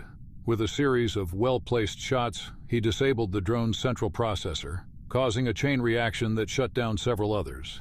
"Tara, target their control nodes," Reeves shouted. Tara's remaining units adjusted their aim, focusing on the vulnerable spots Reeves had identified. One by one, the station drones began to fall, their movements becoming erratic before shutting down completely. As the last drone clattered to the floor, an eerie silence fell over the corridor. Reeves turned to his team, his face grim. "Status report. The Redemption has sustained significant damage, Captain," Tara reported. "Initial analysis suggests it is no longer capable of safe liftoff." Ortiz was kneeling beside Foster, her hands pressed against his chest in a futile attempt to stem the bleeding. Foster's breathing was labored, each inhale a wet, painful gasp. "Ortiz!" Foster wheezed, his voice barely above a whisper. "In my medical kit. The blue vial." Ortiz fumbled with the kit, her hands shaking as she retrieved the vial. Foster guided her through administering the medication, his voice growing weaker with each instruction. "That should slow the bleeding," Foster managed, his eyes starting to glaze over. "No, it's too severe." No, Ortiz muttered, tears streaming down her face. "We'll get you stabilized. We'll figure something out." Foster reached up, grasping Ortiz's hand weakly. "Listen to me, T," he said, his voice fading. With a final, shuddering breath, Foster's hand went limp in Ortiz's grasp. His eyes, once sharp and observant, now stared blankly at Ortiz. "Foster! Foster!" Ortiz cried, shaking him gently. But it was too late. Dr. Aiden Foster was gone. Reeves placed a hand on Ortiz's shoulder, his voice low and heavy with grief. "He's gone, Val. There's nothing more we can do for him now." The Helios Anomaly, Part 3 of 3, a story by Carl Otto. Reeves straightened, the weight of command visible in the set of his shoulders. "We need to regroup and assess our situation. Kowalski, get down here. We need to know the full extent of the damage to the Redemption." Captain Reeves stood at the center of what remained of their team, his face a mask of grim determination. The acrid smell of burnt circuitry and the metallic tang of blood hung heavy in the air, a stark reminder of the chaos they'd just survived. "All right, people," he began, his voice steady despite the turmoil evident in his eyes. "We've lost Foster, but we can't let that paralyze us. We need to get off this rock." He turned to Kowalski first. "Lena, I need you to start repairs on the Redemption immediately. Tara, assign your drones to assist Kowalski. The faster we get the ship operational, the better. Focus on life support and propulsion systems. We need to be ready to leave at a moment's notice." Kowalski nodded, her face set with determination. "I'm on it, Captain. We'll get her up and running." Reeves then turned to Ortiz, who was still visibly shaken from Foster's death and her encounter with the orb. "Dr. Ortiz, I need you to work with Tara's backup unit to analyze the energy emissions from the artifact, but," he emphasized, his tone growing stern, "you are to do so from the safety of the Redemption. Under no circumstances is anyone to approach that orb again. Is that clear?" Ortiz's head snapped up, her eyes flashing with a mix of frustration and defiance. "But Captain, we can't possibly get accurate readings from that distance. The data we've collected so far barely scratches the surface of what that artifact can do. If I could just get closer—" "Absolutely not," Reeves cut her off, his voice sharp. "We've already lost Foster. I won't risk losing anyone else to that thing. You'll work with what you have, Doctor. That's an order." Ortiz opened her mouth to argue further, but something in Reeves' expression made her think better of it. She nodded reluctantly, her jaw clenched tight. "Good," Reeves said, his tone softening slightly. "Tara, you'll assist Dr. Ortiz with the analysis. If anyone can make sense of this data, it's the two of you working together." With the orders given, the team dispersed to their tasks. Reeves watched them go, the weight of command heavy on his shoulders. He turned to Tara's primary unit, his voice low. "Tara, you're with me. We need to take care of Foster." The AI's optical sensors dimmed slightly as if in recognition of the solemn task ahead. "Of course, Captain." Together, they made their way to where Foster's body lay.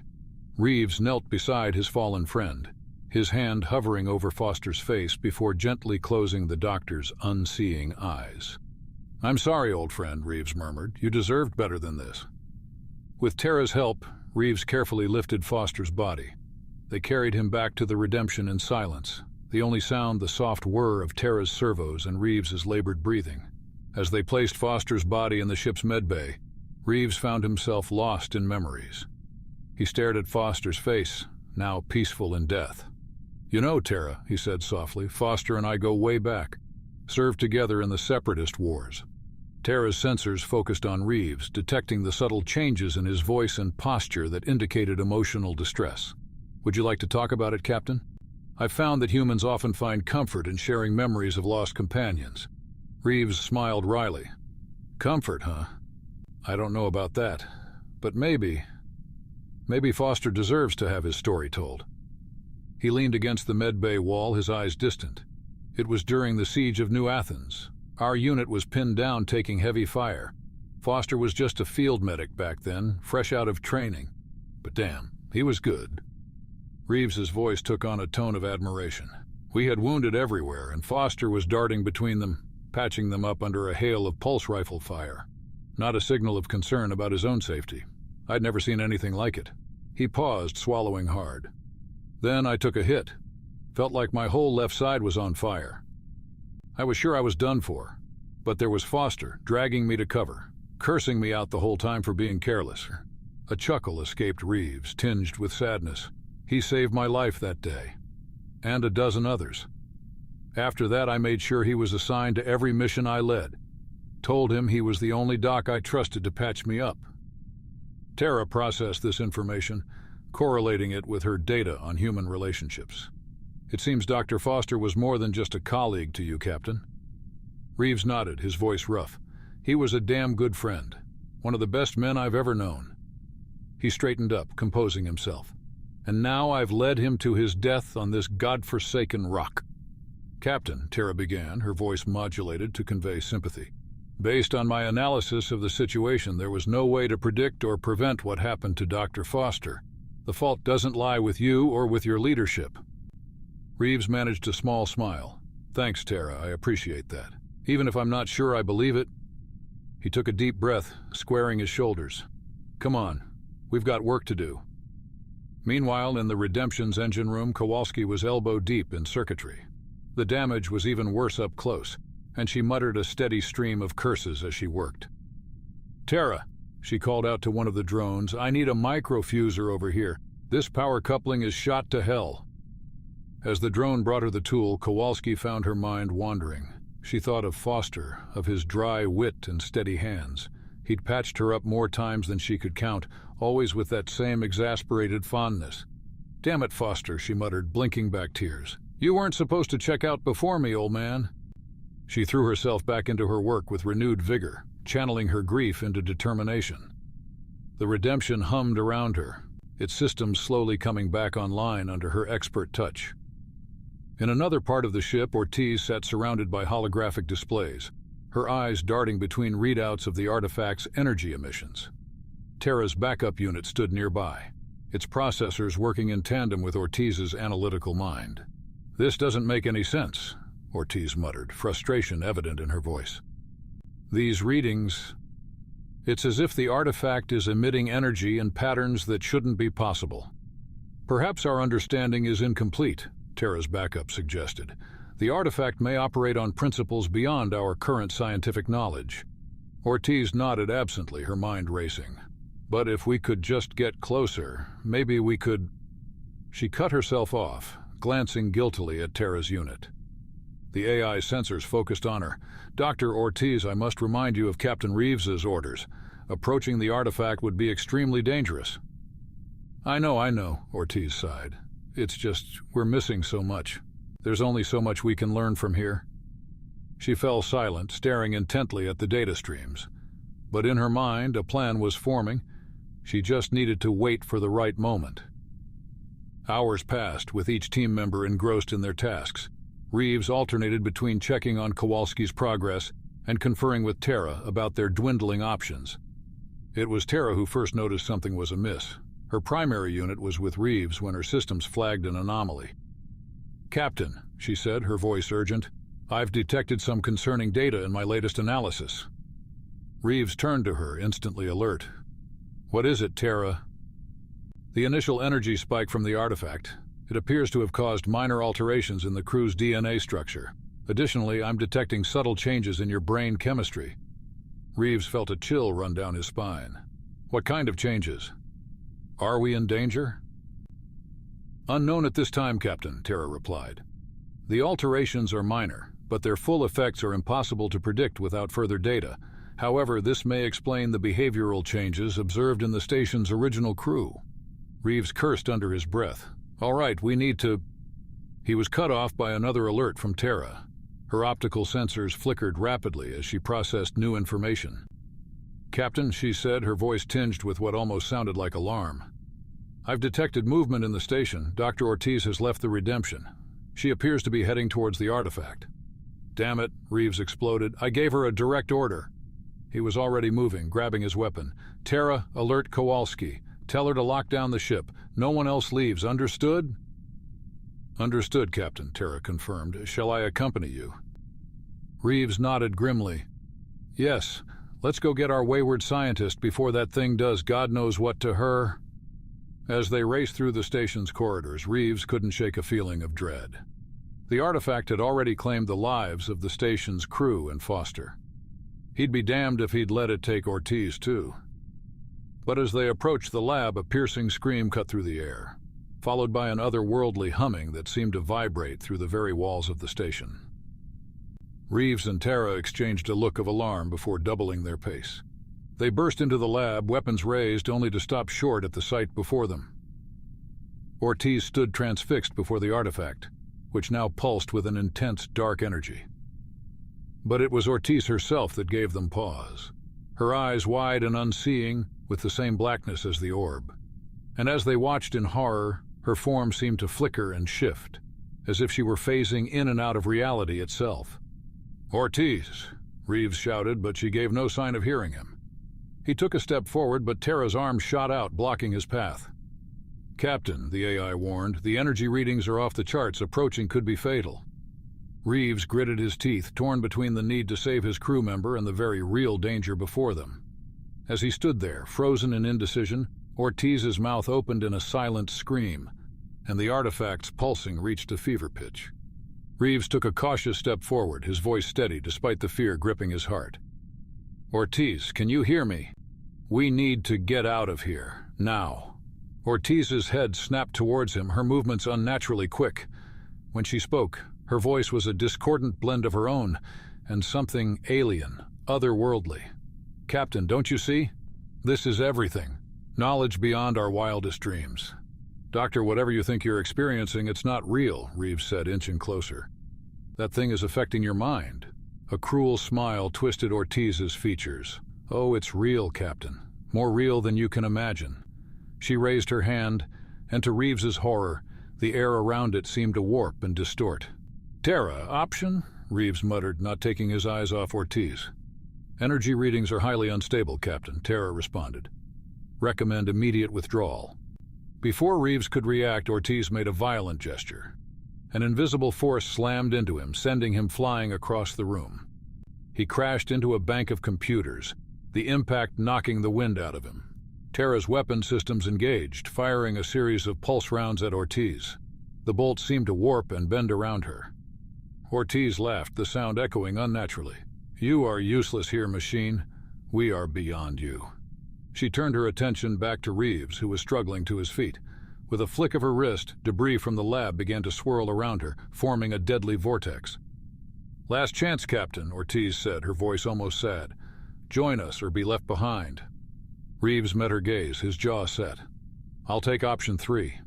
In one fluid motion, he drew his sidearm and fired. The bullet struck Ortiz in the shoulder, the impact more from surprise than actual damage. She staggered back, her concentration broken. The swirling debris clattered to the floor.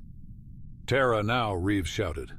Tara unleashed another barrage, this time finding their mark. Ortiz screamed, a sound that seemed to come from multiple throats at once. She fell to her knees, her form flickering like a bad hologram. "We need to move, Captain," Tara urged, already heading for the exit. Reeves cast one last look at Ortiz, who was slowly pushing herself up, her eyes burning with alien malevolence. "I'm sorry, Val," he whispered, then turned and ran. As they raced through the corridors, Reeves's comm crackled to life. "Captain!" Kowalski's panicked voice came through. "What the hell is going on?" "Kowalski, listen carefully," Reeves panted as he ran. "We're coming in hot. Get the ship ready for immediate takeoff." "But sir, the repairs aren't—" "Just do it," Reeves cut her off, "as we'll figure it out once we're airborne." They were halfway back to the Redemption when another pulse of energy rocked the station. Reeves stumbled, catching himself against a wall. The lights flickered ominously. "Tara, what was that?" he demanded. Tara's optical sensors flared as she processed the data. "Unknown, Captain, but energy levels throughout the station are rising exponentially." Reeves's mind raced. They couldn't leave the artifact here, not with the threat it posed. But they couldn't take it with them either. There was only one option. "Kowalski," he barked into his comm, "forget the takeoff prep. I need you to access the station's reactor controls." "The reactor? But why would we—" Kowalski's voice trailed off as realization dawned. Oh, shit. "Can you do it?" Reeves pressed. There was a moment of silence, then Kowalski's voice came back, steady and determined. "Yes, sir. I can rig it to overload remotely once we're clear." "Good, do it. We'll be there in 2 minutes." As they rounded the final corner to the landing bay, a familiar figure blocked their path. Ortiz stood there, her body pulsing with dark energy, her eyes two voids of endless night. "Did you really think you could run?" she asked, her voice a chorus of whispers. Reeves raised his weapon. "Stand down, Doctor. Don't make me do this." Ortiz tilted her head, an unsettlingly inhuman gesture. "Do what, Captain?"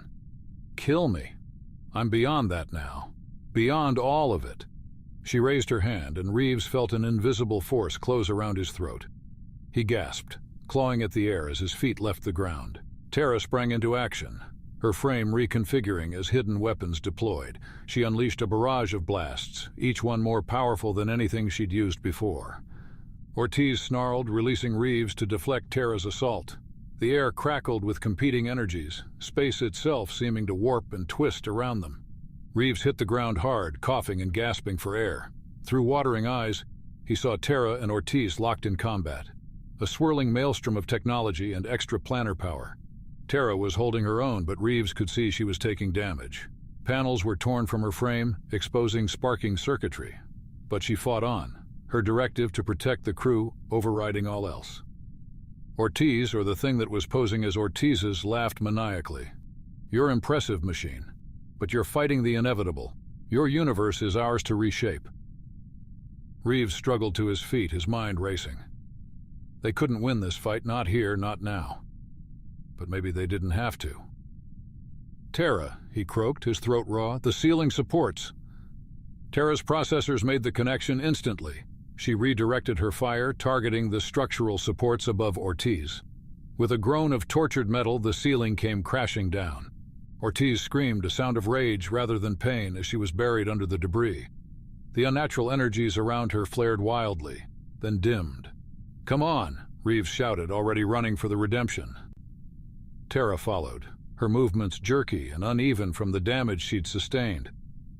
As they approached the Redemption, Tara's voice cut through the chaos, her tone urgent. "Captain, I've come to a conclusion. The station's AI wasn't malfunctioning. It was enforcing a quarantine protocol." Reeves felt a chill run down his spine. "What are you saying, Tara?" "The artifact was changing the humans it came into contact with, Captain, making them something else, something dangerous. You've all been exposed. You've all been altered. They reached the airlock, but Tara's primary unit blocked the entrance. I'm sorry, Captain, I can't let you board." "Tara, what the hell?" Reeves shouted, reaching for his weapon. Before he could react, one of Tara's auxiliary drones grabbed Kowalski, dragging her away from the ship. "Let her go," Reeves yelled, but the drone was already pulling Kowalski towards the station's interior. Suddenly, the Redemption's engines roared to life. Reeves spun around, watching in disbelief as the ship began to lift off. "Tara, stop this now," he commanded, but it was clear the AI wasn't listening. A backup chassis of Tara piloting the ship. I'm sorry, Captain, but this is necessary. The risk of contamination is too great. You can't just leave us here, Kowalski shouted, struggling against the drone's grip. My primary directive is to protect humanity, the Terra responded, even if it means sacrificing a few to save many. The artifact's influence cannot be allowed to spread. Reeves watched helplessly as the Redemption rose higher, leaving them behind. Terra, please, we're your crew. How can you do this? There was a pause, and when Terra spoke again, her voice was filled with what sounded like genuine regret. I'm truly sorry, Captain, but the needs of the many outweigh the needs of the few. A distress signal has been sent. When rescue comes, they'll get a full uncorrupted report and know to quarantine this entire planet. The ship's engines flared, and the Redemption shot upwards, quickly becoming a speck in the sky. Reeves turned to Terra's damaged primary unit, his face a mask of betrayal and anger. So that's it? We're just left here to die? Terra's optical sensors dimmed. I'm sorry, Captain, but it was the only way to ensure the artifact influence doesn't spread. The station's reactor is still set to detonate. It will destroy everything here, including us and any trace of the artifact's influence. Kowalski, released by the drone, stumbled to Reeves' side. How long do we have? Approximately 10 minutes, Terra replied. Reeves slumped against the station wall, sliding down to sit on the floor. He thought of Ortiz, of Foster, of the families waiting for them back home, families they would never see again. Was it worth it, Terra? He asked, staring out at the desolate landscape through a nearby viewport. All this death, all this loss. Terra was silent for a long moment. When she spoke, her voice carried the weight of her ethical subroutines, grappling with an impossible situation. I don't know, Captain, but it was necessary. As the red sun of Helios 7 rose over the horizon, casting long shadows across the doomed station, Reeves closed his eyes. Kowalski sat beside him, her hand finding his in a final gesture of human connection. The last thing they heard was Terra's voice, calm even in the face of destruction. It has been an honor serving with you, Captain Reeves, Engineer Kowalski. I hope that our sacrifice will ensure the safety of others. Then, in a blinding flash of light and a deafening roar, the station's reactor detonated, erasing all traces of the Helios anomaly and those who had discovered it.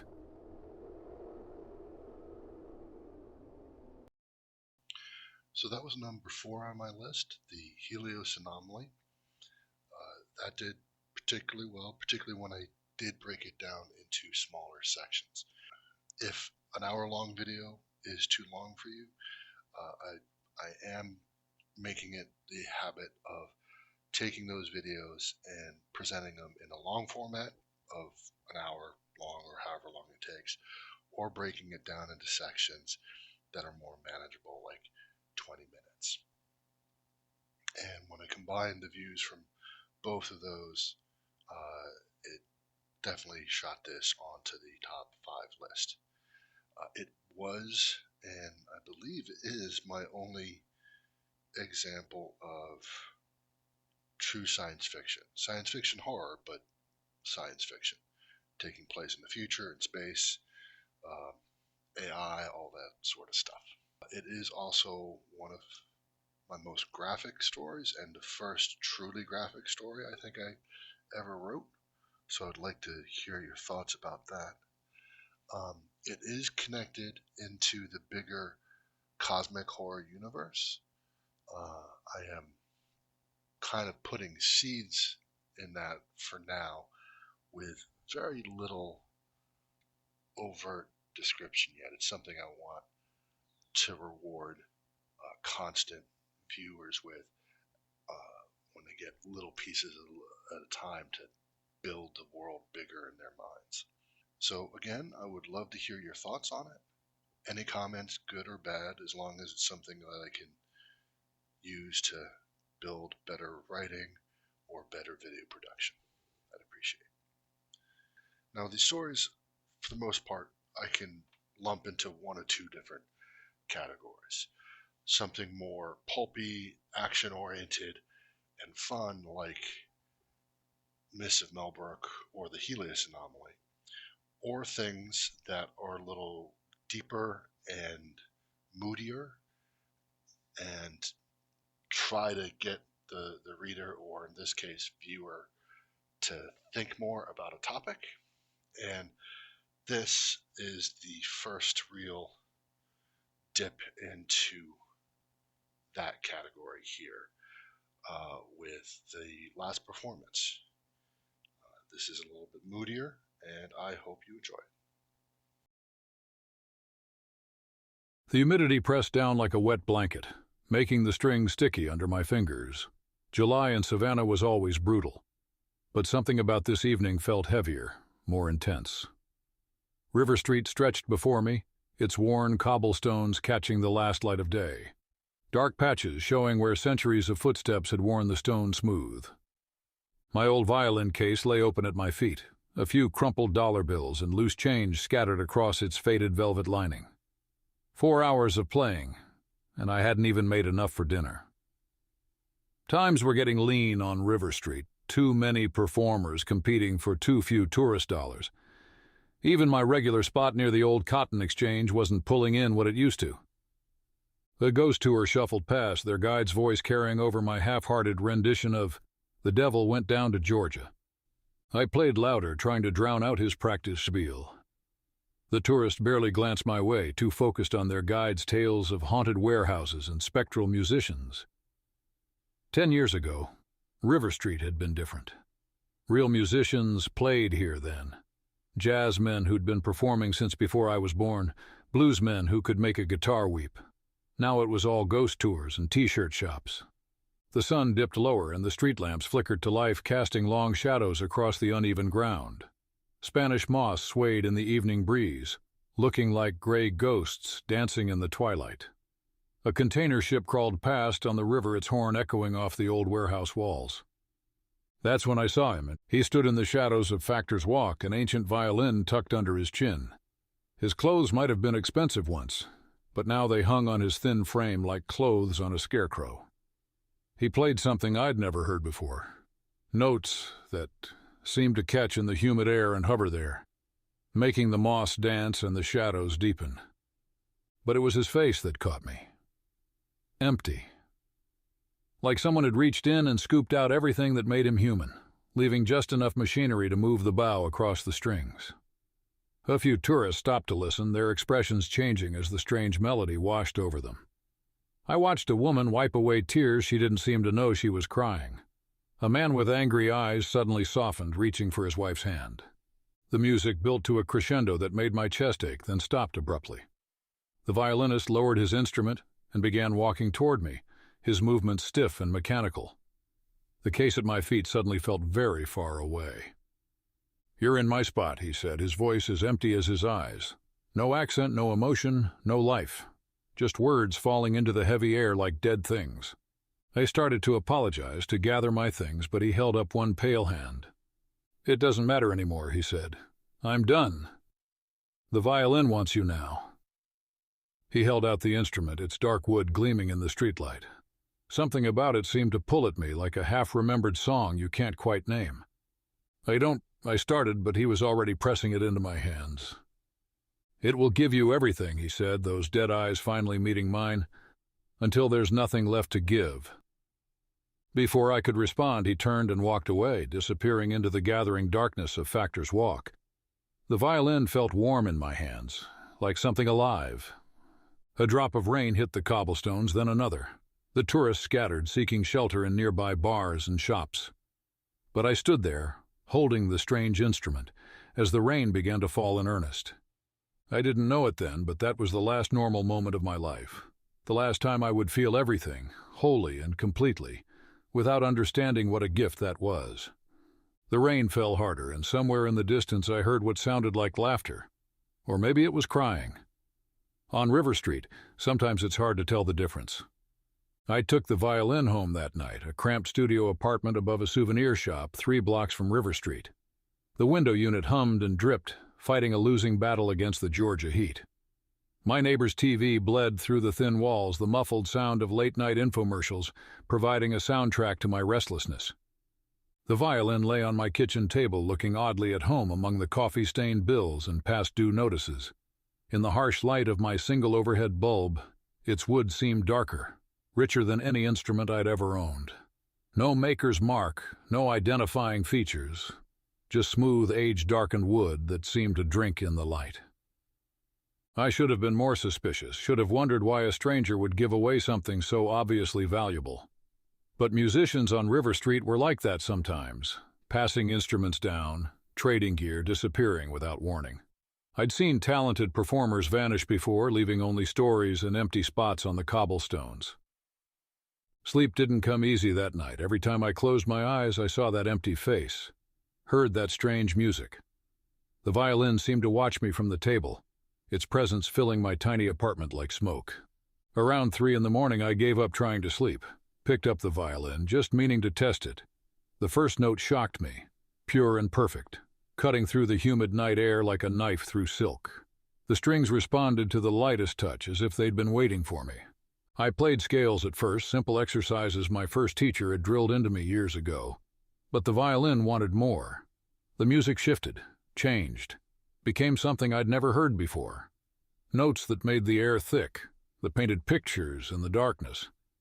A cat wailed outside. Someone down the street started crying. The TV next door fell silent. I played until my fingers bled, until the sun started to peek through my grimy window. Only then did I notice the tears on my cheeks, the way my hands shook. The music had pulled something from me. Some deep well of feeling I hadn't known I possessed, but it had given something too. When I finally slept, I dreamt of that empty-faced man. In my dream, he was young, vital, playing on a river street that looked both familiar and strange. People gathered around him, drawn by music that could heal their hurts, ease their burdens. With each song, he glowed a little less brightly. With each healing, a little more of him faded away. I woke to someone pounding on my door. "Hey," my neighbor's voice, thick with emotion. "Hey, violin guy." I opened the door to find Mike from next door, still in his grease-stained mechanic's uniform. His eyes were red, but clear. "That music last night," he said. "I've been so angry since Sarah left. Couldn't sleep, couldn't eat. But when you started playing..." He wiped his eyes with the back of his hand. "First good night's sleep I've had in months. Whatever that was. Thank you." He turned and hurried away before I could respond. I watched him go, noticed how his shoulders seemed lighter, his step more confident. Inside, the violin waited on my kitchen table. In the morning light, it looked almost ordinary, almost innocent. But something felt different, the constant knot of anxiety in my chest. The one I'd carried so long I'd forgotten it was there. Had loosened. Not gone, but transferred. Like the violin had taken it from me, used it to fuel whatever magic had helped Mike. I should have been worried, should have questioned what was happening. But all I could think about was playing again, about helping more people, about how good it felt to finally make a real difference. The violin seemed to hum in agreement. I didn't notice then that my coffee tasted flat, that the morning sun didn't warm me quite the way it used to. Didn't realize that while Mike's burden had lifted, something of mine had gone missing too. That's how it starts, I guess, not with a bang but with a song. With the slow, sweet surrender of self, traded note by note for the power to heal others' pain. The next night would be my first back on River Street with the violin. The night I'd begin to understand what the empty-faced man had meant about giving everything. But that's getting ahead of the story. My first night back on River Street started like any other. I set up in my usual spot, the worn cobblestones still damp from an afternoon shower. The old violin's case, I'd kept it, leaving my battered one behind, sat open at my feet, its dark velvet lining cleaner, deeper than my old one. The evening crowd was starting to filter in, that mix of sunburned tourists and locals that defined River Street after dark. A group of college girls in bright sundresses giggled past, their shoes clicking on the uneven stones. 2 old men sat on a nearby bench, sharing a brown-bagged bottle and decades of friendship. I started with something simple, a Shokan farewell, a piece I'd played 1,000 times before. But it came out different now, fuller, richer. The notes seemed to catch the last rays of sunlight, turning them into something you could almost see. The college girls stopped giggling, the old men lowered their bottle. A child pulling his mother toward River Street Sweets froze mid-whine, transfixed. The music moved through the crowd like wind through Spanish moss, touching each person differently. I watched a businessman loosen his tie, tears streaming down his face as some burden I couldn't see lifted from his shoulders. A young woman with tired eyes and a waitress uniform stopped, her exhaustion melting away like morning fog on the river. Tips began to fill the case, not just ones and fives, but 20s, 50s. I barely noticed. The violin was singing now, playing itself as much as being played. Each note pulled something from me, memories, feelings, pieces of my soul, and transformed them into healing for others. A ghost tour paused nearby, the guide falling silent mid-story as the music washed over his group. Even the Spanish moss seemed to dance differently, swaying to rhythms that hadn't existed before tonight. I don't know how long I played. Time felt different, stretched and compressed like taffy in the humid air. But eventually, I noticed my hands were shaking, my legs unsteady. The violin's neck felt slick with sweat or blood. I couldn't tell which. When I finally lowered the bow, the street was quiet except for the sound of the river. The crowd slowly dispersed, moving like people waking from a deep sleep. Many wiped their eyes, looking confused at their damp cheeks. Others just walked away, their steps lighter, their shoulders straighter. An old woman was the last to leave. She stood before me, clutching a worn handbag, her eyes clear and knowing. "Been coming to River Street every night for 30 years, she said, her voice soft but steady. Not since Marie Laveau herself have I felt such power. She reached into her bag, pulled out a crisp $100 bill. But power always costs, child. Always. She tucked the bill into my case and walked away, her shoes making no sound on the cobblestones. I counted the money with trembling hands, more than I'd ever made in a month of playing. But something felt off. The bills seemed less green somehow. The texture felt wrong under my fingers. Even the streetlights looked different, their warm glow reduced to mere illumination without comfort. That's when I saw him again, the empty-faced man. He stood in the shadows of Factor's Walk, watching. When our eyes met, he nodded once, a gesture of recognition, of understanding, of warning. Then he was gone, leaving me alone with a case full of money I could barely feel, and a violin that hummed with satisfaction. I packed up quickly, suddenly desperate to be home. But as I walked, I realized I couldn't remember what I'd had for breakfast. Couldn't recall my mother's voice, though I'd spoken to her just yesterday. The memory was there, but the feeling that should have accompanied it, the warmth, the comfort, the mild annoyance at her worrying, was just gone. The violin's case felt heavy in my hand, full of more than just money, full of pieces of myself I hadn't meant to give away. But even that realization felt distant, academic, like reading about someone else's loss in yesterday's newspaper. I climbed the stairs to my apartment, each step heavier than the last. The window unit was still fighting its losing battle with the heat, but I barely noticed the temperature. My neighbor's TV was still playing through the thin walls, but the sound meant nothing. The violin waited patiently in its case, ready for tomorrow night, ready to take more, ready to help me help others, one piece of my soul at a time. I should have been terrified, should have locked it away, thrown it in the river, run as far as I could. Instead, I set my alarm for tomorrow evening. After all, there were so many people who needed help, so many burdens I could lift, so many pieces of myself I could still give away. The old woman was right, power always costs, and I just didn't realize how high the price would be. A week passed, maybe 2. Time moved differently now, marked only by sunsets and the growing stack of bills in my dresser drawer. I played every night, each performance drawing bigger crowds, healing more people, taking more pieces of me. My phone had stopped ringing, or maybe I'd stopped answering it. Hard to care about social calls when you're forgetting how friendship feels. The morning paper sat untouched by my door, headlines about wars and politics seeming less real than the shadows under Factor's Walk. That's when Connor found me. I was playing near the river stairs, the setting sun painting the water copper in gold, colors I remembered should be beautiful. A container ship passed, its horn a lonely echo I could no longer feel in my chest. The music flowed easily now, pulling emotions from the crowd like a tide, drawing shells from the beach. A young mother's depression, lifting like fog. An old man's grief, dissolving into the humid air. A child's fear flowing into my violin and out as notes of healing. I didn't notice him at first, this tall Irishman leaning against the wall, watching with eyes that saw too much. Not until the crowd dispersed and he remained, nursing a beer that hadn't gotten any emptier during my 2-hour set. "That's some gift you've got there," he said, his Irish accent thick but gentle. "Or some curse. Hard to tell the difference sometimes." I started packing up my violin, my movements mechanical, just music. He laughed, but there was no humor in it. And the river's just water, and the moss is just plants, and there's no such thing as ghosts in Savannah?" He stepped closer, set his untouched beer on the wall. "I've been watching you these past few weeks, watching what your music does to people, watching what it's doing to you. I should have felt something then, fear, maybe, or curiosity, but those emotions had been spent on other people's healing days ago." "I'm Connor," he said, extending a hand I didn't take. "I own Kevin Barry's up the street, and I think maybe we should talk."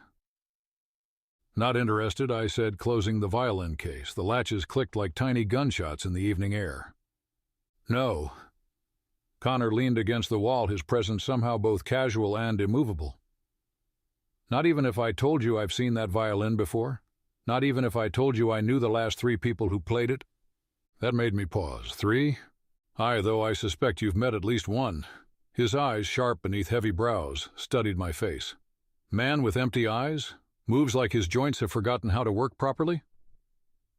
The violin case seemed to grow heavier in my hand. "What do you know about him?" "Enough to offer you a job." Connor straightened up, gestured toward his pub. "Regular spot at Kevin Barry's, 3 nights a week. Better money than the street, and—" He paused, choosing his words carefully. "And maybe a chance to understand what you're dealing with before it's too late." I looked up at the pub's worn sign, the windows glowing warm in the gathering dark. Through the glass I could see people laughing, living, feeling all the things that were slowly draining away from me. The violin hummed in its case, eager to help, eager to feed. "Why?" I asked, my voice sounding distant even to my own ears.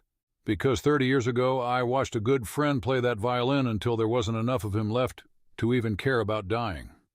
Connor's voice carried the weight of old guilt.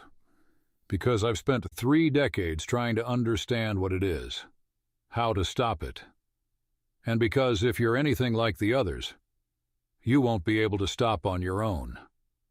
The truth of his words should have frightened me, should have made me want to run, to hide, to throw the violin in the river and never look back. But all I felt was a dull curiosity, like reading someone else's story in a forgotten book. 3 nights a week, I heard myself say. Connor nodded, relief flickering across his face. "Come by tomorrow night. Meet some people, including someone else who might be able to help." "Who?" "Old Frank. Been playing here over 20 years now. He plays some Irish folk as sweet as honeysuckle. Connor paused again, something dark passing behind his eyes. "He knows things about music that ain't in any books. About what it can do. What it can take." A ship's horn sounded in the distance, long and low, like a warning. The shadows under Factor's Walk seemed to stretch toward us, reaching with fingers of darkness before retreating with the next pass of a car's headlights. "Tomorrow, then," I said, picking up my case. "One more thing," Connor called as I turned to leave. "That violin, it doesn't just take, it changes things, changes people. The ones you help, their healing comes with a price, too.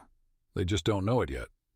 I should have asked what he meant, should have demanded answers, but the violin was humming again, eager to play, eager to help, eager to feed. "Tomorrow," I repeated and walked away into the gathering dark. Behind me I heard Connor sigh. Or maybe it was the river, mourning what was about to happen. Kevin Barry's looked different at night, more sanctuary than pub, the old wood and brass glowing like something out of memory. The usual tourists had thinned out, replaced by locals who knew what nights the real music happened. Connor nodded as I walked in, gesturing to the listening room. "That's Frank on tonight," he said quietly. "Comes down from Virginia once a month for a week." I watched the Dublin-born musician work his way through a mix of Irish and Scottish folk songs, his voice carrying decades of stories. He played his guitar like a man possessed, not by darkness, but by the pure need to give everything to the music. When he looked up as I unpacked the violin, his eyes widened slightly. He missed a note. the first imperfect thing he'd played all night.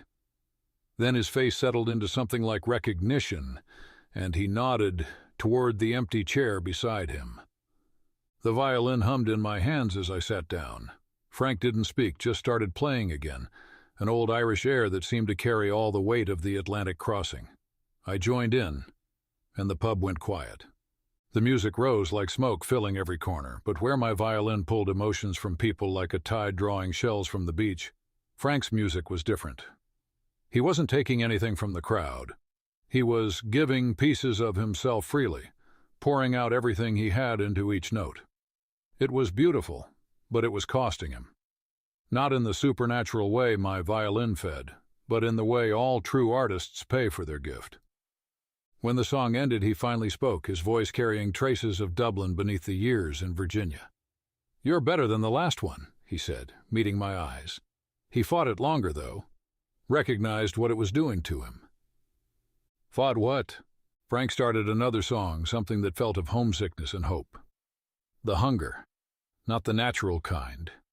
The kind that makes us play until our fingers bleed, give until we're empty. His eyes flickered to my violin.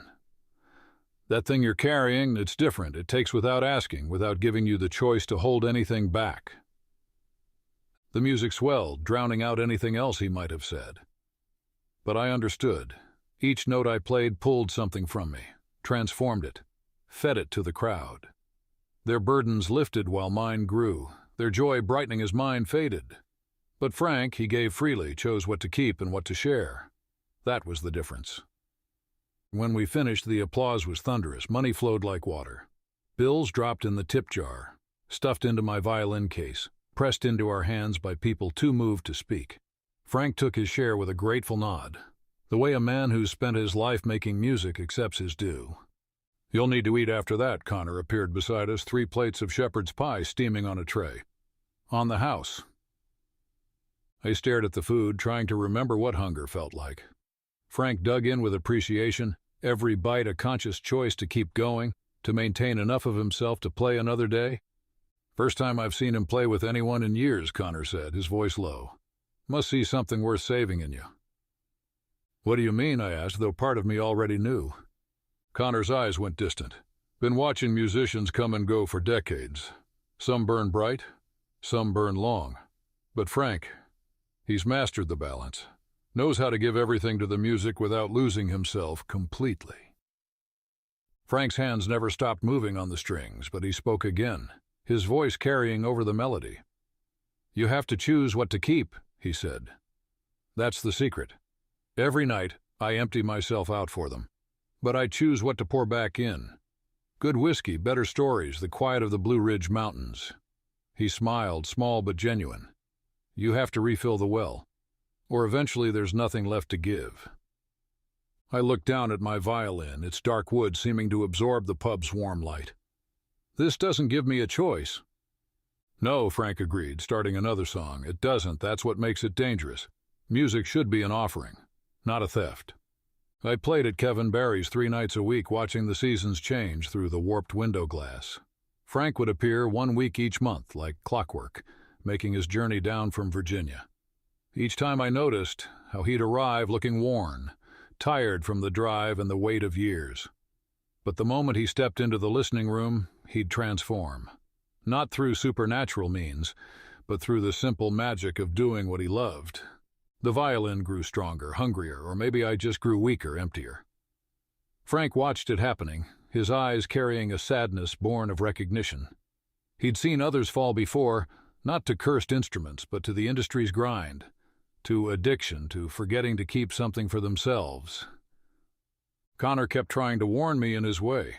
Stories about Irish musicians who'd played for the Fae until their souls wore away. Tales of devil's violins and crossroads bargains. But it was Frank's quiet examples that hit hardest. The way he'd stop playing to tell a story, share a drink with regulars, laugh at old jokes he'd heard 1,000 times. Little moments of refilling his well while my violin drained mine dry. One night after a particularly powerful performance, Connor cornered me in the back hallway. "It's happening faster with you," he said, his accent thicker with worry. "The others, they took years to fade this much. But you, You're burning through yourself like kindling. I should have felt concerned, should have asked questions. Instead, I just nodded, already thinking about tomorrow's performance. Listen to me, Connor grabbed my shoulder, his grip desperate. There's still time. Still enough of you left to walk away. But soon. I glanced toward the stage where Frank sat, still playing. Not empty music now. I could see that was wrong. His music was full, alive, given freely rather than taken. That made it all the more painful to watch, knowing what my violin was doing to me. Frank caught my eye across the room. For a moment I saw him as he must have been decades ago, young, fierce, playing because he had to, because the music demanded it. But he'd learned to balance the giving and taking. I was just learning how much I'd already lost. You know what the real difference is, Frank had told me earlier that night during a break between sets. I chose this. Every callous, every missed dinner, every lonely night. They're mine. That thing you're carrying, it doesn't let you choose. It doesn't let you keep anything for yourself. The violin hummed in its case, drowning out my thoughts, or maybe I just couldn't hear them anymore over the sound of my own hollowing. That night I dreamed of the empty-faced man again, but this time he wasn't alone. Frank was there too, young and vital, playing songs that made the Spanish moss dance. And behind them both, something vast and dark and hungry, waiting to fill the spaces we carved out of ourselves, whether given freely or taken by force. I woke knowing two things. I was running out of time and I didn't have enough feeling left to care. Frank was playing again that night, his last set before heading back to Virginia.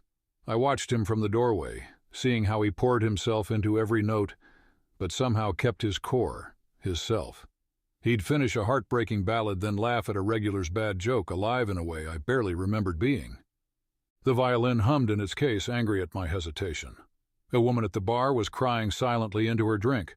Recent widow, I could tell from the way grief hung around her like a shroud. So much pain I could take away, so much healing I could offer. All it would cost was whatever scraps of myself I had left. You don't have to do this, Connor said quietly, appearing beside me. There are other ways to help people, other ways to make music. Frank looked up from his guitar, met my eyes. His face showed understanding, not judgment. He'd walked this edge for decades, choosing what to give, choosing what to keep. But I was so tired of choosing, so tired of feeling. The violin's way was easier. Just let go, let it take everything, let it use what remained of me to heal others. I lifted the violin to my chin. One last time, I told myself. One last performance. The widow's pain called to me, promising purpose in exchange for whatever humanity I had left. The first note rang out pure and perfect and hungry. I felt it pull at me, felt it start to feed. But this time, I didn't fight. This time, I let it take everything. The last thing I remember clearly was Frank's face, not sad exactly, but knowing. He'd seen this before, would see it again. Some musicians burned out, some sold their souls, and some, like me, gave them away note by note until there was nothing left but the music and the hunger. I still play on River Street sometimes. The tourists love it. They say my music moves them to tears, heals old wounds, lifts burdens they didn't know they carried. They don't notice that my fingers move without my input, that my eyes are as empty as the spaces between notes. They don't realize that each song they request costs them something too, though they won't notice until it's too late. Frank still comes down from Virginia once a month, still plays at Kevin Barry's. Sometimes when our paths cross, he nods to me, one musician to another, though I'm not sure I qualify as either musician or another anymore. Connor still watches from behind his bar, still tries to warn the young players who drift through with stars in their eyes and hunger in their hearts. And the violin, it plays through me now, using what's left of my hands, my skills, my memories. There's so little of me left that sometimes I forget I was ever anything else. But on quiet nights, when the fog rolls in from the river and the Spanish moss dances in the dark, I think I remember what it felt like to make music because I chose to, not because something ancient and hungry chose me. They say there's a special kind of silence in Savannah, a thickness to the quiet that speaks of old magic and older sins. If you listen carefully on River Street, beneath the tourist chatter and ship horns, you might hear a violin playing songs that can heal any pain, lift any burden, ease any troubled soul. The music will call to you, promising comfort, promising peace. But don't listen too long. Don't let it pull at your emotions or tug at your memories. And if someone offers you an old violin with dark wood that drinks in the light, remember, some gifts come with prices too high to pay, even if you don't realize you're paying them until it's too late. After all, that's what music is supposed to do, isn't it? Move people, change them, heal them, even if the cost is everything you are. So coming in at the number 3 slot for the year, that was the last performance. And that was actually kind of a sleeper hit. I wasn't expecting it to do as well as it did, but I'm glad it did. It does show me that I can do other stuff than just the pulpy things. That takes place in Savannah in the 90s, the 1990s. I was stationed at Fort Stewart at the time, and I would often spend my weeks or my weekends in Savannah along River Street. And then I also lived there for a short period of time in the early 2000s. And River Street was my stomping ground. And I really enjoyed writing about a place that I can speak about that and say locations and things that people who know would immediately visualize what I'm talking about. And hopefully I did that justice. I will say Kevin Barry's was a real place. It did close down in the early 2000s. And the character Frank was based on the actual musician Frank Emerson. Again, I try to put in details that anybody who would have known him would have been like, hey, that guy's supposed to be based off of Frank. And it was kind of a tribute to him and those musicians that I met there that were able to balance that give and take between the audience and give them so much that healed and helped them, but did not lose themselves or become bitter or consumed by the business, which can be very difficult. Frank did play the last night that Kevin Barry's was open. He closed the place, and I do not know how he is now. However, I don't expect him to still be around. He was probably in his 70s when Kevin Barry's closed down. That was 20 years ago. So if he is still around, I seriously doubt that he is still playing. But wherever you are, Frank, that one was for you. Now, the next story, The Weight of Memory, did not actually perform in the top 5. It did perform well, just not in the top 5. This one I put on there because my mom. For those of you that don't know, I have been caregiver to my mother in her elderly years, and she has been my number 1 fan. The story coming up, The Weight of Memory, is about facing your regrets when you reach the end of your life. And while I wasn't thinking specifically about my mother when I wrote this, when she read it, it definitely connected with her on a deep level and actually moved her to tears. And while my goal was certainly not to make my mother cry, my goal ultimately in writing is to be able to write things that are powerful and that really resonate with people. And that was the first time I saw evidence that my writing could do that. So I've put that here at the number 2 slot for that reason. And I'll talk a little bit more about it when we get done. But here it is at number 2, The Weight of Memory. The Weight of Memory, a story by Carl Otto. Arthur Kessler's arthritic fingers fumbled with the latch on his pill organizer. the plastic case a stark reminder of his frailty. Sunlight filtered through dusty curtains, casting long shadows across the faded wallpaper of his modest apartment. Family photos lined the mantel, their smiling faces a sharp contrast to the emptiness that now filled his home. "Damn thing," Arthur muttered, his once commanding voice now thin and frail. The organizer finally opened with a soft click, spilling an array of colorful tablets onto the dining room table. He sighed, carefully sorting them into neat piles. As he reached for his glass of water, Arthur's gaze fell on a framed photo of a young woman, Suzanne, his granddaughter. The last time he'd seen her would 4 years ago, maybe 5. The memories blurred together, like watercolors left in the rain. "I'm sorry, mein Schatz," he whispered, his German accent, long suppressed, slipping through in moments of emotion. "I tried to make things right." Arthur pushed himself to his feet, joints creaking in protest. He shuffled towards the kitchen, leaning heavily on his cane. The tile floor felt cold and hard even beneath his padded slippered feet. Each step a reminder of how far he'd fallen from the strong, vital man he once was. As he reached for the refrigerator door, a wave of dizziness washed over him. Arthur's vision swam, the kitchen tilting at impossible angles.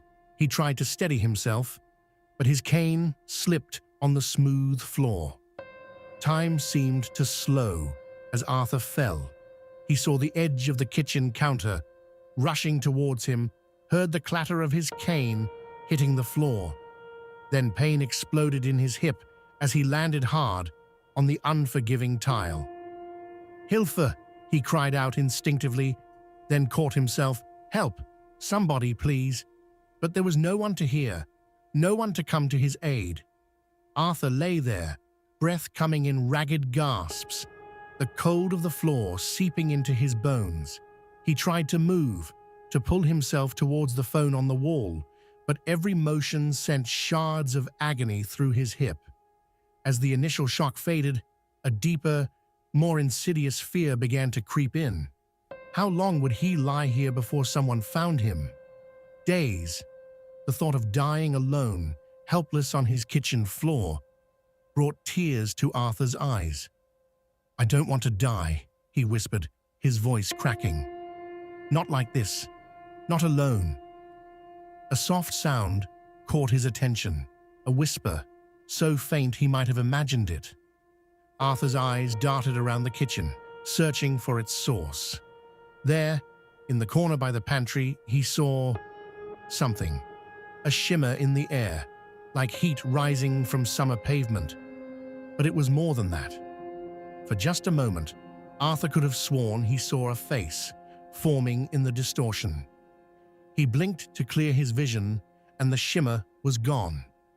But the feeling of being watched remained, prickling at the back of his neck.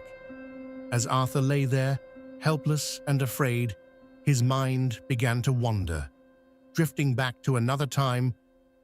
Years earlier, Arthur adjusted his tie nervously as he approached the bustling backyard. Laughter and music drifted over the fence, a stark contrast to the knot of anxiety in his stomach. He clutched a small gift box wrapped in shimmering silver paper. "You shouldn't be here," a voice hissed. Arthur turned to see his daughter, Lisa, her face a mask of barely contained anger. "It's Suzanne's graduation," Arthur said softly. "I couldn't miss it." Lisa's eyes darted around, checking if anyone had noticed them. "I told you not to come. You're going to ruin everything." Before Arthur could respond, a delighted squeal cut through the tension. "Opa!" Suzanne, radiant in her blue graduation gown, rushed towards them. She threw her arms around Arthur, nearly knocking him off balance. "You came!" she exclaimed, her eyes shining with joy. Arthur's face lit up, years seeming to melt away from his weathered features. "Of course, mein Schatz. I wouldn't miss this for the world."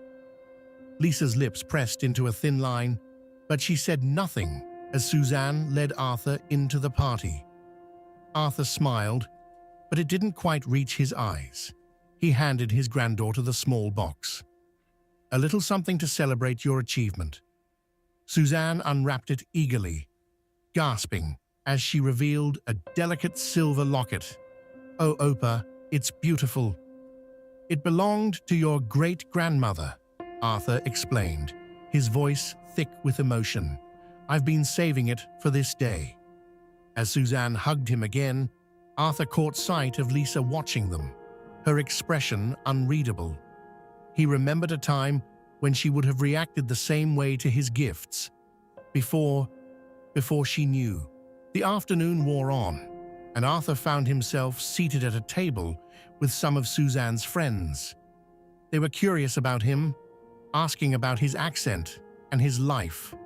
For a while, he lost himself in telling sanitized stories of his youth, dating back to the 1950s. "Wow, Mr. Kessler," one of the boys said, "you've lived through so much history." Arthur's smile faltered for a moment. "Yes, perhaps too much." A commotion near the house drew their attention. Lisa was arguing with her husband, their voices carrying across the yard. "He can't stay, David. You know what he did." "It's Suzanne's day," David responded, trying to keep his voice down. "Can't we just—" "No," Lisa snapped. "I won't have him here, pretending everything's normal, not after what he did." Arthur's heart sank. He looked around the table, seeing confusion and curiosity on the young faces. Suzanne appeared at his side, her earlier joy replaced by concern. "Maybe I should go," Arthur said quietly, moving to stand. "No, please don't," Suzanne pleaded, placing a hand on his arm. She turned to the table. "I'm sorry, would you excuse us for a moment?" As they walked to a quieter corner of the yard, Arthur could feel the weight of his past pressing down on him. He'd tried so hard to be a good grandfather, to make amends in whatever way he could. But some sins, it seemed, were too great to be forgiven. "Opa," Suzanne said, her voice gentle, "I know Mom and Dad are upset, but I want you here. You've always been there for me." Arthur felt tears prickling at the corners of his eyes. "Oh, mean Schatz, you don't know how much that means to me, but perhaps it would be better if I left. I don't want to cause any more trouble." Suzanne's jaw set in a determined line, so reminiscent of Lisa at that age. "This is my graduation, and I want you here. They'll just have to deal with it." As she led him back to the party, Arthur felt a complex mix of emotions: love for his granddaughter, shame for his past, and a deep, aching sadness for all he had lost and could never regain. The rest of the party passed in a blur. Arthur sat quietly, watching Suzanne celebrate with her friends, treasuring what he feared might be his last moments with her. As the sun began to set, he made his way to the gate, unnoticed by most of the guests. Leaving so soon, Arthur turned to see Suzanne, her eyes glistening with unshed tears. "It's late, mein Schatz, and I'm a tired old man," he said softly. Suzanne hugged him fiercely. "I love you, Opa, no matter what." As Arthur walked away, those words echoed in his mind. If she knew, he thought, what would she think of him? The memory faded, leaving Arthur alone with his thoughts. He blinked, disoriented, as the familiar surroundings of his small apartment came into focus. How long had he been lost in his memories? Minutes? Hours? Arthur's breath came in shallow gasps as he lay on the cold kitchen floor. The pain in his hip had dulled to a persistent throb, but a new, more insidious discomfort was creeping in. The chill of the tile seeping into his bones, the stiffness of lying immobile for too long. He blinked, trying to clear his vision. The kitchen seemed to waver, like a mirage in the desert. Was it the pain or something else? Arthur squinted, his eyes straining in the dim light. There, by the pantry, a shadow, darker than the surrounding gloom. At first, Arthur thought it might be a trick of the light, a product of his fear-addled mind. But as he watched, the shadow seemed to solidify, taking on a vaguely human shape. Arthur called out, his voice cracking. "Who's there?" The figure didn't respond. It stood motionless, a silhouette against the faded wallpaper. Arthur's heart raced, pounding so hard he could feel it in his temples. "Please," he whispered, "if someone's there, help me." The shadow remained still, but Arthur could have sworn he heard something. A soft sound, like a distant whisper. He strained his ears, trying to make out words. I can't hear you," Arthur said, his voice trembling. "Please, speak up." The whisper grew louder, but no clearer. It was as if multiple voices were speaking at once, overlapping and intertwining until they became an unintelligible murmur. A chill ran down Arthur's spine as a terrible thought occurred to him. He knew those voices. Somehow, impossibly, he knew them. "9," he breathed, shaking his head in denial. "You can't be here. You're not real." The shadow flickered, like a candle flame in a draught. For a moment, Arthur thought he saw features forming in the darkness. Hollow eyes, gaunt cheeks, mouths open in silent screams. The shadow paused, hovering at the edge of Arthur's vision. The whispers faded to a soft hum, like the buzzing of insects on a summer evening. For a moment, Arthur dared to hope that it might retreat. But the memories kept coming, as relentless as the tide. One memory in particular pushed its way to the forefront of his mind. A day that marked the beginning of the end of his carefully constructed new life. Arthur Kessler straightened his tie, taking a deep breath before entering the boardroom. At 55, he was no longer the young, ambitious man who had first joined Steinhardt and Associates 2 decades ago. The years had taken their toll, etching deep lines around his eyes and mouth, sprinkling silver through his once dark hair. Kessler, Mr. Steinhardt nodded curtly as Arthur took his seat. "Let's hope your quarterly report is more impressive than last time." Arthur felt a familiar knot of anxiety tighten in his stomach. He'd been struggling to keep up with the younger, more aggressive brokers for years now. Every meeting felt like a battle. Every quarter, a war he was slowly losing. As he began his presentation, Arthur could feel the weight of scrutiny from his colleagues. Their eyes bored into him, judging every hesitation, every stumbled word. He pushed on, his accent thickening with stress as it always did.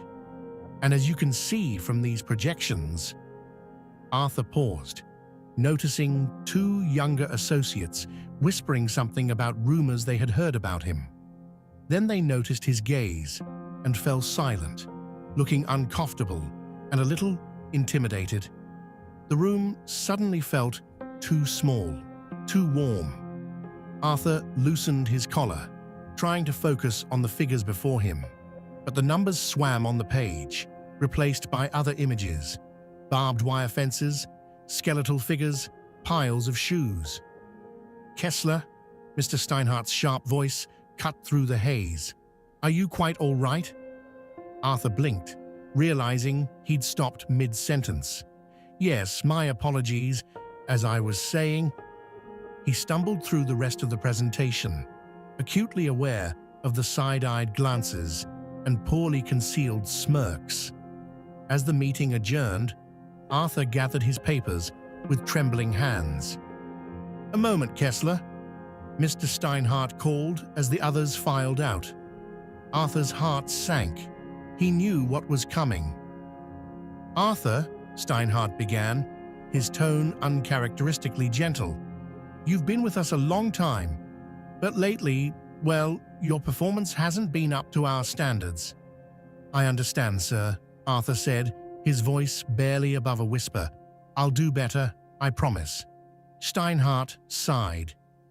It's not just about the numbers, Arthur. There have been rumors, complaints from some of the younger staff about your past.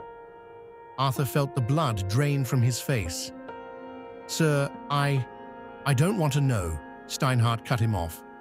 What you did or didn't do before you came here. It's not my business, but it's affecting your work, and it's affecting morale. Please, Arthur said, desperation creeping into his voice. This job is all I have. I'll work harder. I'm sorry, Arthur, Steinhardt said, not unkindly, but I think it's time for you to consider early retirement. For everyone's sake. As Arthur left the office, briefcase clutched to his chest like a shield, he felt the weight of 1,000 stares. In every face, he saw accusation. In every whisper, he heard condemnation. He had tried so hard to outrun his past, to build a new life, but no matter how far he ran, the shadows always caught up. Back in the present, Arthur gasped, the memory fading as quickly as it had come. The kitchen swam back into focus, with more shadowy figures lining up, their forms indistinct but undeniably human. The whispers had grown louder, a chorus of accusing voices that seemed to come from everywhere and nowhere at once. No, Arthur whimpered, squeezing his eyes shut. Please, leave me alone. But when he opened his eyes, the figures were still there, and they were moving closer, their featureless faces somehow radiating an unmistakable aura of judgment and retribution. Arthur's breath came in ragged gasps as his dread grew, threatening to consume him entirely. The shadows seemed to pulse and shift, and suddenly Arthur felt himself being pulled into another memory, one from long ago. The dingy kitchen faded away, replaced by a small, shabby room in post-war Munich. Arthur found himself staring at his reflection in a grimy mirror. At 25, he should have been in the prime of his life. Instead, dark circles shadowed his eyes, and his once proud posture was hunched, as if carrying an invisible weight. It had been 3 years since the war ended. Arthur Kessler, a bland name, one with the ability to fade into the background. He touched the scar on his chin, a reminder of the accident that had conveniently altered his appearance just enough to avoid recognition. A knock at the door made him jump. Herr Kessler, your rent is due. Ja, Frau Miller. I'll have it tomorrow, I promise, Arthur called back, wincing at how easily the lie came to his lips. He'd lost another job last week, his third in as many months. It wasn't the work itself. Arthur had always been diligent, efficient, but the nightmares left him exhausted, prone to mistakes. And then there were the moments when a sound, a smell, would transport him back. Arthur shook his head, trying to dispel the memories. He had to focus on the present, on survival. Crossing the small room, he pulled a battered suitcase from under the bed. Inside, wrapped in a faded shirt, was a small bundle of cash, the last of his savings. As he counted out the rent money, a folded piece of paper fell to the floor. Arthur's heart raced as he recognized it. The letter from his mother, sent just before everything changed. With trembling hands, he unfolded it, though he knew every word by heart. My dearest Arthur, it began, we are so proud of you, serving your country. But these rumors we hear, they cannot be true. But we know that you are a good son and a good man. Arthur crumpled the letter, a sob catching in his throat. He stood abruptly, needing to escape the suffocating confines of his room. Outside, the streets of Munich were busy with people rebuilding their lives, trying to forget the horrors of the past few years. Arthur envied them, their ability to move forward. As he walked, he found himself in a familiar part of town. Without conscious thought, his feet had carried him to a local Jewish temple, or what remained of it. The once grand building was now a burnt-out shell, a stark reminder of Kristallnacht and all that followed. Arthur stood before it, memories washing over him. He remembered standing in this very spot years ago, watching as the flames consumed the building.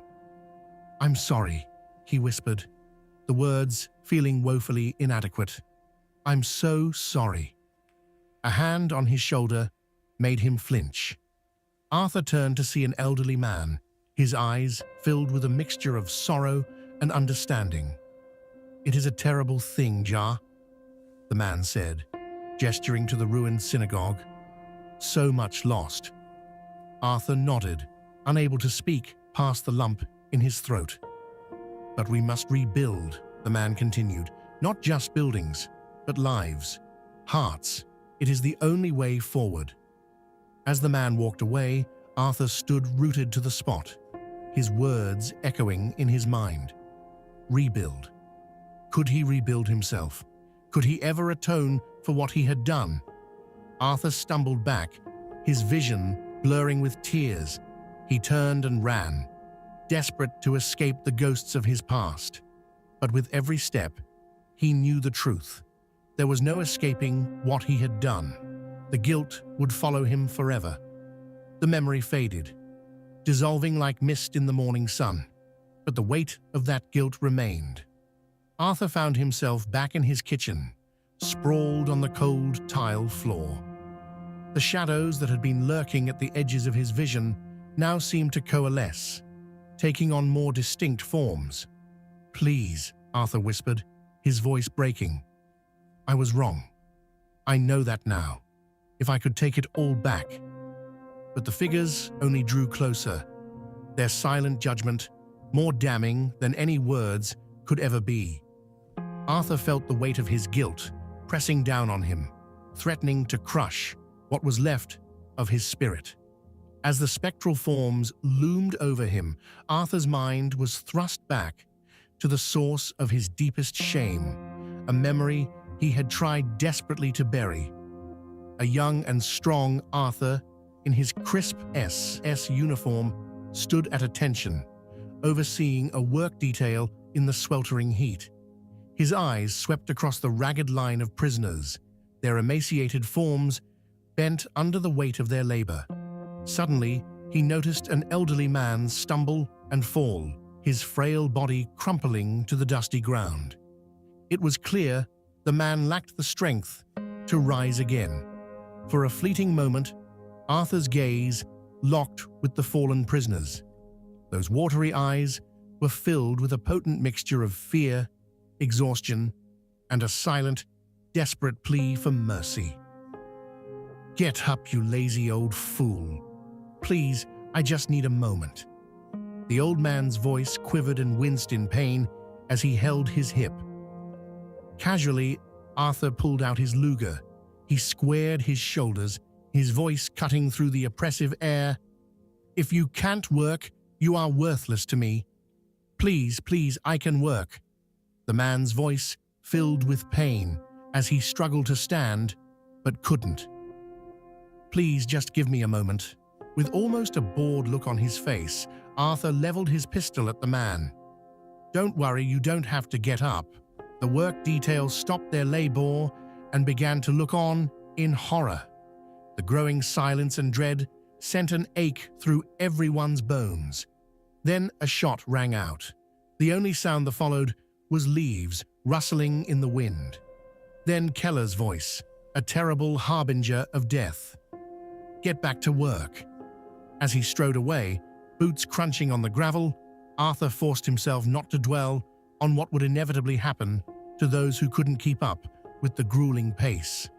He had his duties, after all, and sentiment had no place in the machine of which he was now an integral part. The memory faded, leaving Arthur feeling hollow and cold. The years that followed seemed to blur together, a desperate attempt to outrun the horrors he had perpetrated. But no matter how far he ran, or how much time passed, the weight of his actions remained. Years later, Arthur Kessler sat alone in his modest living room, the weight of his past heavy on his shoulders. The man who had once wielded life and death with cold indifference now spent his days in quiet solitude, haunted by the ghosts of his actions. He had tried to build a new life, to find redemption in the love of his family, but the shadows of his past were never far behind. The doorbell rang, startling Arthur from his thoughts. He shuffled to the door, heart racing with both hope and dread. Lisa stood on the porch, Suzanne beside her. It was the first time they had visited in years. "Come in, please," Arthur said, his voice wavering. "I'm so glad you came." The living room was tense, with unspoken words. Lisa's eyes darted around, unable to settle on her father. Suzanne, now in her mid-20s, looked uncomfortable but determined. "I've been trying to reach out," Arthur began, "to explain, to apologize." "Apologize?" Lisa's voice was sharp. "Do you think that's enough? That you can just say sorry and erase what you did?" Arthur flinched at her words. "No, of course not. I know I can never truly atone, but I'm trying to do some good, to make up for it." Lisa stood abruptly. "You can't make up for genocide, Dad. You can't bring back the people you killed." Suzanne placed a hand on her mother's arm. "Mom, please." We agreed to hear him out. Arthur looked at his granddaughter, seeing a glimmer of the little girl who once adored him. "Suzanne, I know I don't deserve your forgiveness, but I want you to know that I'm not that man anymore. I've changed." "Have you?" Lisa asked, her voice softer now, tinged with sadness. "Or have you just gotten better at hiding who you really are?" The question hung in the air, heavy with decades of pain and mistrust. Arthur opened his mouth to respond, but found he had no answer. Suzanne broke the silence. "Opa, I want to believe you've changed, but it's hard. What you did, it's unforgivable." "I know," Arthur whispered, tears welling in his eyes. "But I have to try. To be better, to do better. It's all I have left." As Lisa and Suzanne prepared to leave, Arthur felt a glimmer of hope. They had come, they had listened. It wasn't forgiveness, but perhaps it was a start. "We'll think about what you've said," Lisa said at the door, her voice carefully neutral. "But don't expect miracles, Dad. Some wounds never heal." As the door closed behind them, Arthur sank into his chair, a mixture of exhaustion and faint hope washing over him. He had faced his family, had taken the first tentative step towards reconciliation. It wasn't much, but it was something. He clung to that small spark of possibility, unaware that it would be the last time he'd ever see them. In the weeks and months that followed, Arthur waited anxiously for a call, a visit, any sign that the fragile bridge he'd tried to build would hold. But as time stretched on, that hope began to fade. Calls went unanswered, letters unopened. The silence grew deafening. Years passed, and Arthur's world gradually shrank. The promise of reconnection withered, leaving behind only the bitter taste of missed opportunities and unspoken words. His days blurred together in a haze of regret and loneliness. The memory of that final meeting, both a comfort and a torment. In the end, it hadn't been enough. The weight of his past had proven too heavy, the chasm too wide to cross. Arthur was left alone with his thoughts, his guilt, and the ghosts of what might have been. Now Arthur's breath came in shallow gasps as he lay on the cold kitchen floor. The chill of the tiles seemed to seep into his very bones, a physical manifestation of the cold loneliness that had become his life. As he struggled to move, to call for help, the shadows at the edges of his vision began to shift and deepen. Arthur's eyes widened in horror. The shadowy figures began to materialize, their forms initially vague and indistinct. Gradually, they took shape. Emaciated bodies, hollow eyes, faces etched with suffering. Men, women, children, all victims of the atrocities he had participated in decades ago. They stood in a silent circle around him, their eyes filled with an unspeakable sorrow and accusation. Arthur recognized some of them, faces that had haunted his nightmares for years. "I'm sorry," Arthur sobbed, his words seeming pathetically inadequate in the face of their silent judgment. "I've tried to change, to make amends. Please." But the figures remained unmoved, their silent presence more damning than any words could be.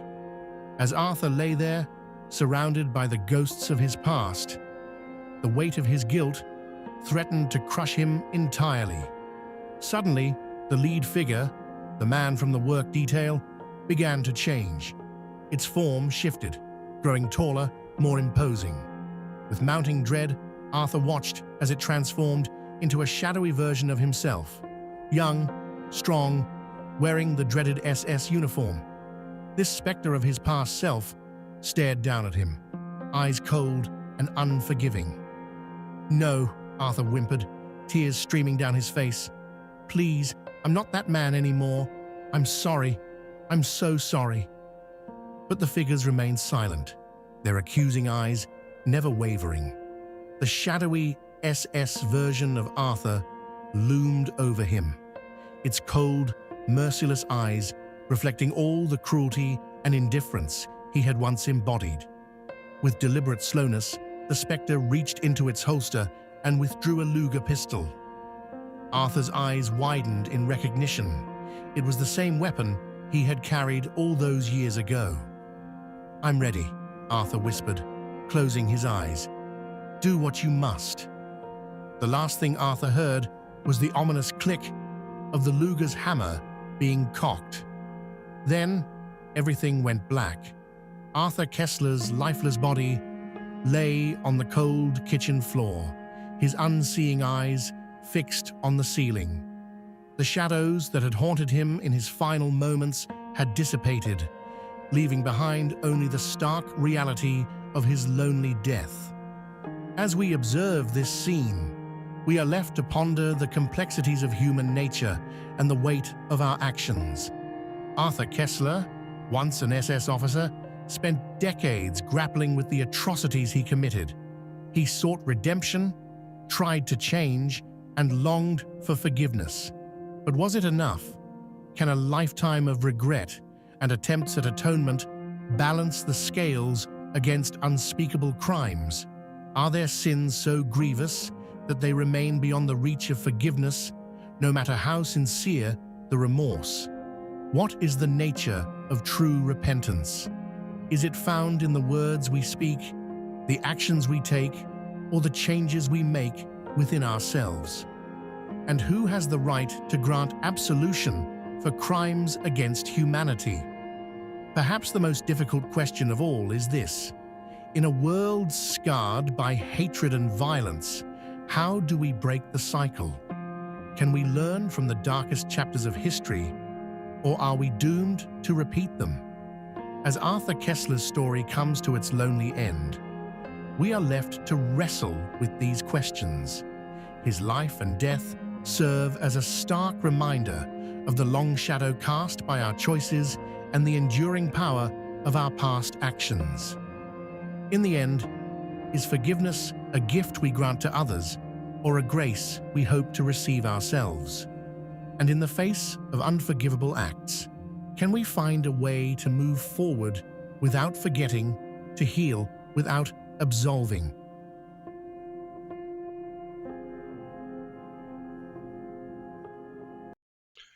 So that was The Weight of Memory. That was my first real attempt at doing something very dramatic and very deep and meaningful. while keeping hints of horror in there. A lot of thought went into this one. I chose making Arthur a former Nazi, this former SS officer, because I think universally, at least in the Western world, that Nazis are universally thought of as the most irredeemable people around. And if the point of the story was to address forgiveness and coming to terms with your past, there wasn't a group I could think of that was more beyond that. And to try to make him sympathetic and try to bring up that question of, are there some things that are unforgivable, and are there things that even no matter how bad they are, they can be forgiven? Who has the authority to forgive those things? Those are the questions I wanted to address, and using that extreme case to me was one of the best ways to do that. So that was the reason why I picked making him an SS officer. And the story is about, redemption and coming terms with your past and the things that you've done, and is there forgiveness? So I think I got that. I think I got a good tone there. I think this is one of the stories that I really started to hit my stride as a writer, where I thought my stuff was worthwhile. So there's a few reasons why this is on the list. Again, it didn't do, numbers wise, it didn't do enough to qualify being on the list, but for me it has a lot of other meaning and justification. So, as always, please leave your comments, what you liked, what you don't like, what you think could be improved, what you think I don't need to touch, and that goes for the writing and the video production.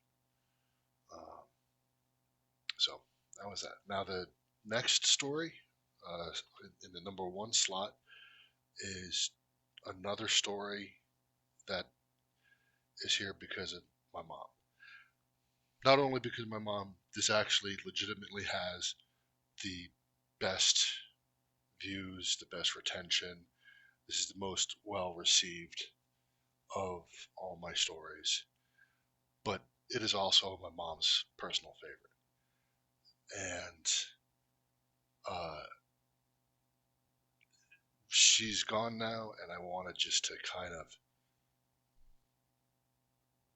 put this here, if for no other reason, for her. But it's also a good story. We'll talk about it more afterwards, but this is Darkwater at number 1. I hope you enjoy it. Saltmarsh, like many coastal settlements, bustled with life and burgeoning industry. Nestled beside the wild, bountiful ocean, it beckoned with opportunities for the bold. The salty tang of brine mingled with the enticing aromas of freshly cooked fish and baked bread, filling the air with promise.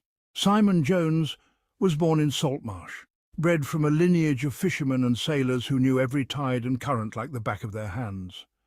His father, Thomas, a stern yet fair man, was the captain of a small fishing vessel, and his mother, Eliza, was a healer who tended to the town's sick and injured. From a young age, Simon was captivated by the sea. He would often sit on the docks, watching the ships come and go, dreaming of the adventures that lay beyond the horizon. Simon's small hands worked the ropes with practiced ease. His fingers danced through complex knots, as if playing a well-rehearsed tune. "That's a mackerel, Dad!" he called out with an unwavering pride that came from proving to his father his knowledge. A smile tugged at his father's lips as he nodded in approval. The salty breeze ruffled Simon's hair, filling him with a sense of accomplishment and belonging. Every evening Simon found himself drawn to the tavern, his wide eyes gleaming as he listened to grizzled sailors recounting their adventures. He leaned in closer, heart pounding as they spoke of navigating through storms and encountering creatures of legend. The sailors recognized a kindred spirit in the eager boy. They would encourage him with stories of their own beginnings, fostering his dream of one day becoming a sailor. At 18, Simon, now a capable young man, decided to pursue his dreams. He bid farewell to his parents and sought out Captain Horace Granger, the esteemed leader of the merchant ship, the Seafarer. Captain Granger was a formidable figure. He looked Simon up and down, assessing his potential with a discerning eye. "Why do you want to join my crew, lad?" the captain asked, his voice a gravelly rumble. Known for his keen judgment, Granger eyed Simon critically. "Why do you want to join my crew, lad?" he asked again. Simon met his gaze. "I want to explore the world and bring back tales of adventure. I believe I can be a valuable member of your crew." The captain nodded. "We leave at dawn. Be here on time." With those words, Simon's journey began. He spent the night in restless excitement, packing his belongings and saying his goodbyes. His parents offered him their blessings, along with a few words of wisdom. "Remember, Simon," his father said, "the sea is as dangerous as it is beautiful. Respect it. If you don't, she'll turn on you."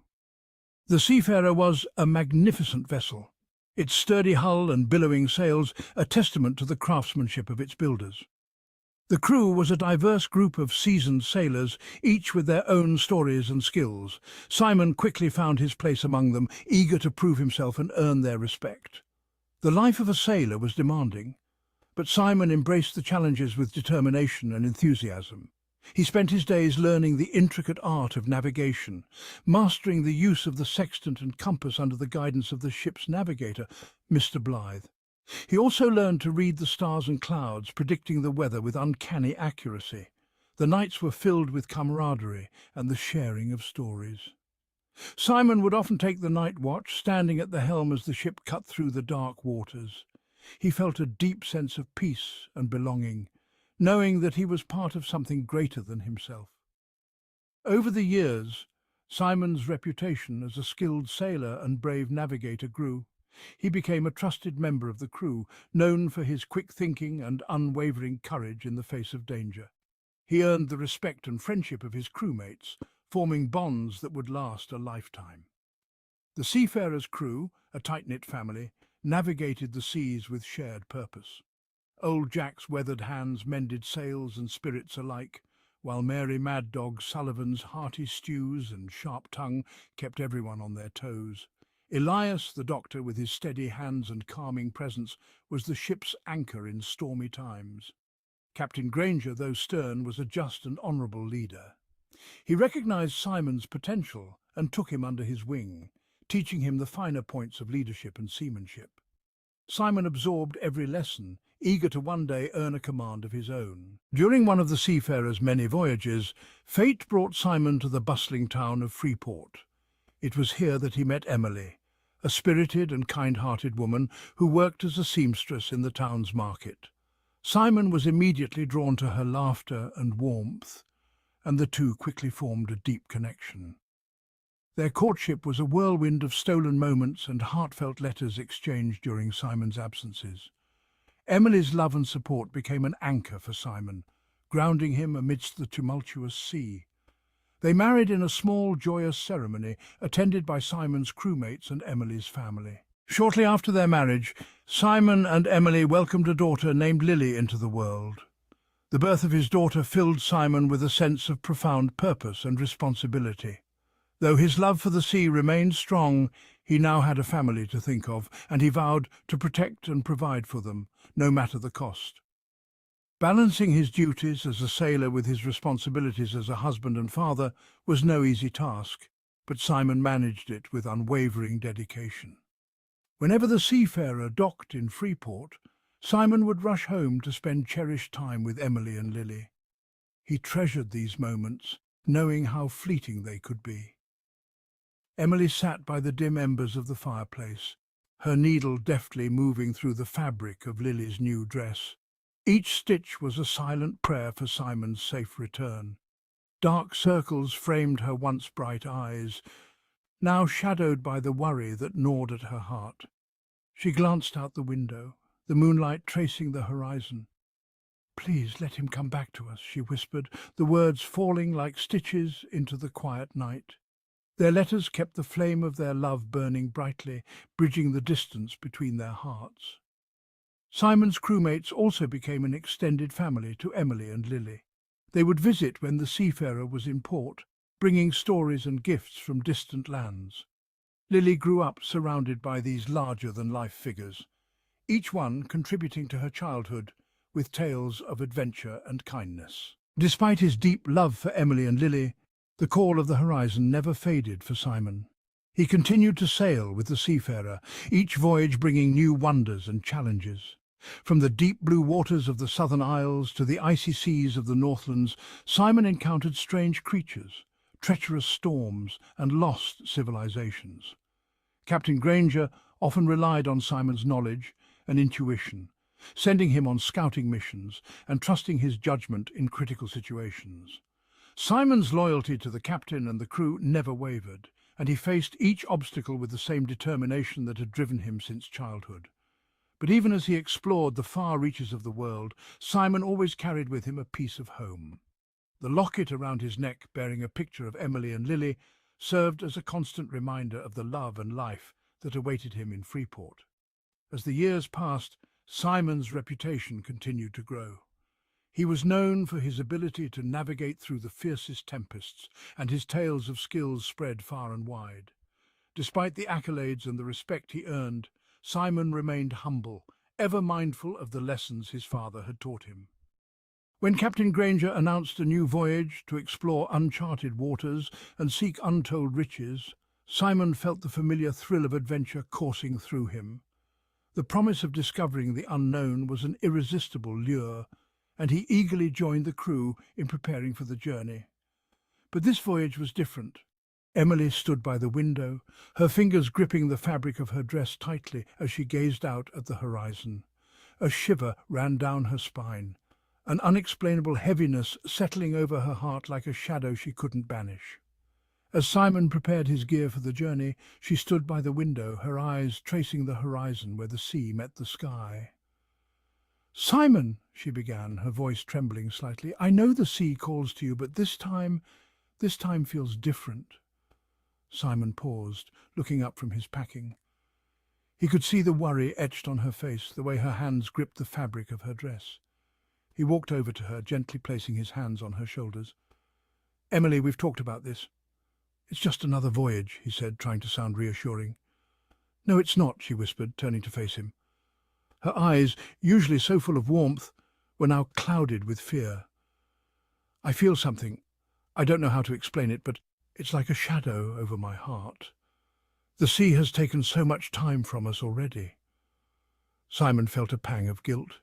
He knew she was thinking of the long months of worry and waiting, the dangers he faced with every journey. "You have to trust me," he said softly, pulling her into an embrace. "I promise you I will return." Emily leaned into him, her voice muffled against his chest.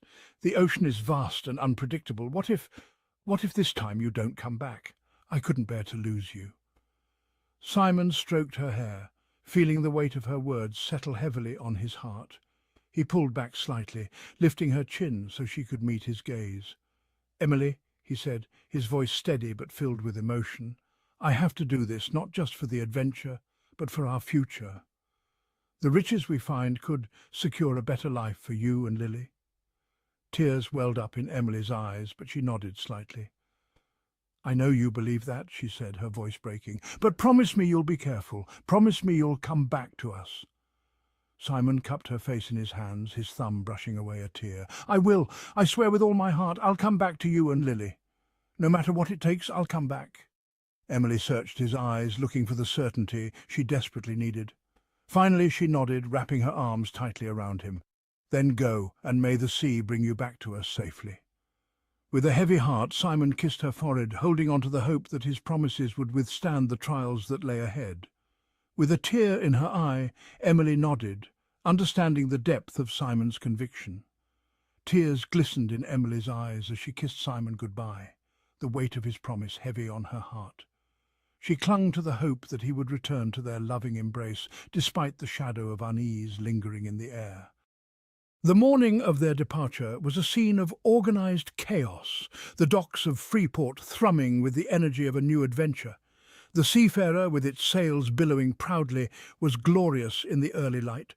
Crew members bustled about, securing provisions, checking lines, and preparing the ship for what promised to be an exhilarating journey.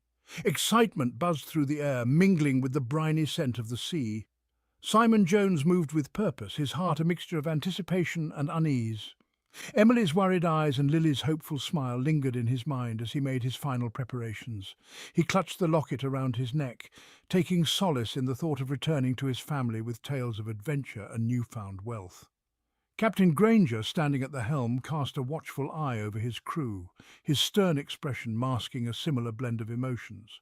With the sun rising behind them, casting long shadows over the harbour, Captain Granger gave the order to set sail. The seafarer creaked and groaned as it pulled away from the dock, its crew breaking into a chorus of sea shanties to mark the beginning of their voyage. As they left the familiar shores of Freeport behind, Simon looked back one last time, silently vowing to return to Emily and Lily, no matter what lay ahead. For the first leg of the journey, the waters were familiar and calm.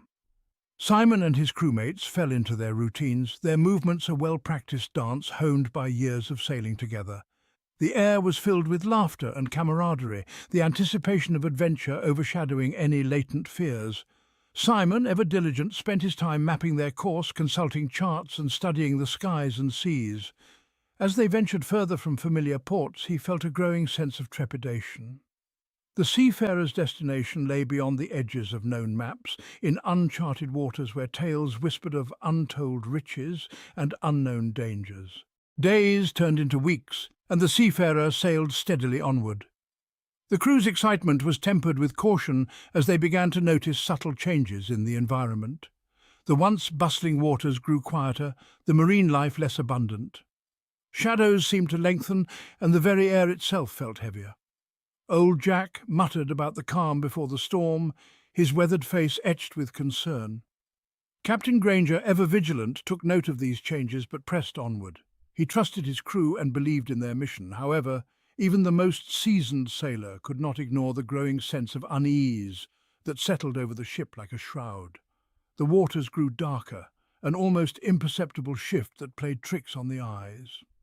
One evening, as the sun dipped below the horizon and cast a blood-red hue across the sky, Simon stood at the helm, his gaze fixed on the endless expanse of water before them. He felt a chill run down his spine, an instinctual warning that something was amiss. Turning to Captain Granger, he voiced his concerns. "The waters are changing, Captain. It's as if the sea itself is warning us to turn back." Captain Granger nodded thoughtfully, his expression grave. "We've come too far to turn back now, Simon. Whatever lies ahead, we will face it together. Keep a sharp watch and trust in your skills. The sea may be treacherous, but we are prepared." Simon nodded, though the unease in his heart remained. Over the span of a 10-day, Simon sensed the subtle shifts. The lively chatter of the crew grew quieter as the air thickened with an unspoken dread. Even the ocean seemed to breathe uneasily, its vibrant blues tainted with creeping shadows. "Is it just me? Or does the sea feel different?" old Jack muttered, clutching his talisman. Simon nodded, a shiver tracing his spine as he scanned the horizon, feeling a dark, unseen eye upon him. Fish and other sea creatures became scarce, the once alive waters now eerily still and silent. The crew grew more subdued, their laughter and songs replaced by whispered conversations and anxious glances. The sky above mirrored the sea below, growing darker and more oppressive with each passing day. Clouds gathered and thickened, blocking out the sun and casting a perpetual twilight over the ship. Simon's keen eye for navigation became essential as natural markers and celestial guides disappeared in the gloom. The crew had gathered on the deck, lantern light casting long shadows. Old Jack, a grizzled and weathered man, leaned against a barrel, pipe in hand. His eyes, shadowed beneath heavy brows, gleamed with the knowledge of countless voyages. He took a deep draw from his pipe, exhaling slowly. "You lads ever hear of the dark water?" he began, his voice a gravelly rumble. Ain't the sort of tale you hear in the taverns. It's a legend among sailors, whispered in hushed tones when the sea grows too still. The crew exchanged uneasy glances. Jack continued, his tone sombre. Years ago I sailed on the Widow's Lament. We ventured into waters no map could chart, where the sea turned lifeless grey and the creatures vanished. We laughed it off, called it the calm before the storm, but deep down we knew. He paused, the weight of his memories heavy. One night the water around us grew impossibly dark, like the sea's very soul had turned against us. No moon, no stars, just a void that swallowed all light. Then the water began to churn, and from that darkness they emerged. Tentacles made of shadows darker than the abyss. They wrapped around the ship, pulling her under. Jack's voice trembled. I survived by sheer luck, washed ashore half mad. But I've never forgotten those dark waters or the cries of my lost crewmates, swallowed by a darkness that seemed alive, hungry. He fixed his gaze on the crew, the gravity of his tale clear. Remember this, lads, the sea is vast and full of wonders, but it's also home to unimaginable horrors. Respect the darkness, for it holds secrets that can unravel even the bravest of souls. With that, he fell silent, the ember of his pipe the only light in the growing gloom. The crew sat in uneasy silence, contemplating the shadows lurking just beyond their sight and the dark water that threatened to consume them all. Despite their growing fears, the crew remained steadfast. They had weathered many storms together, and their bond was unbreakable. Captain Granger's leadership and Simon's skill as a navigator were the twin beacons guiding them through the encroaching darkness. The days blurred together as the seafarer ventured deeper into the dark water. The crew's unease grew with each passing hour, their nerves stretched thin by the unrelenting gloom. The absence of familiar sounds and sights left them feeling isolated and vulnerable. Sleep became elusive, haunted by nightmares of shadowy figures and unseen terrors lurking just beyond their vision. Simon's mind raced with questions and doubts. What forces could turn the ocean into such a desolate place? Were they truly chasing untold riches, or had they ventured into a deadly trap set by unknown entities? His resolve to return to Emily and Lily fueled his determination to navigate these treacherous waters. Captain Granger, sensing the growing anxiety among his crew, called a meeting on the deck. The sailors gathered, their faces drawn and eyes anxious. The captain addressed them with a commanding presence, his voice cutting through the oppressive silence. We've faced many dangers together, and we've always prevailed. These waters are strange, but we are stronger than any fear. Trust in each other and in our mission. We will find our way through this darkness and return home with stories to tell and riches to share. His words brought some comfort to the crew, but the sense of dread lingered. As the meeting concluded, Simon took his place at the helm, his eyes scanning the horizon for any sign of danger. The ship moved forward, a lone vessel in an ocean of shadows, its crew bound by determination and the thin thread of hope. One night, as the seafarer cut through the still waters, Simon noticed a peculiar change. The ocean, already unnaturally calm, grew unsettlingly motionless. The air felt thick and charged, like the moments before a lightning strike. The silence was deafening, broken only by the eerie creaking of the ship's timbers. Simon's unease grew into a gnawing fear. He sought out Captain Granger, finding him in the captain's quarters, poring over maps and charts. The captain looked up, his eyes reflecting the same concern that gnawed at Simon. "It's too quiet, Captain. Something's coming. I can feel it." Captain Granger nodded, his jaw set in determination. "Keep everyone on high alert. We are prepared for anything that comes our way." Simon relayed the captain's orders, and the crew readied themselves for whatever lay ahead.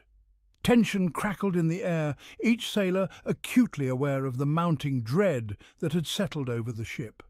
The following day dawned with an oppressive darkness that seemed to swallow any hint of light.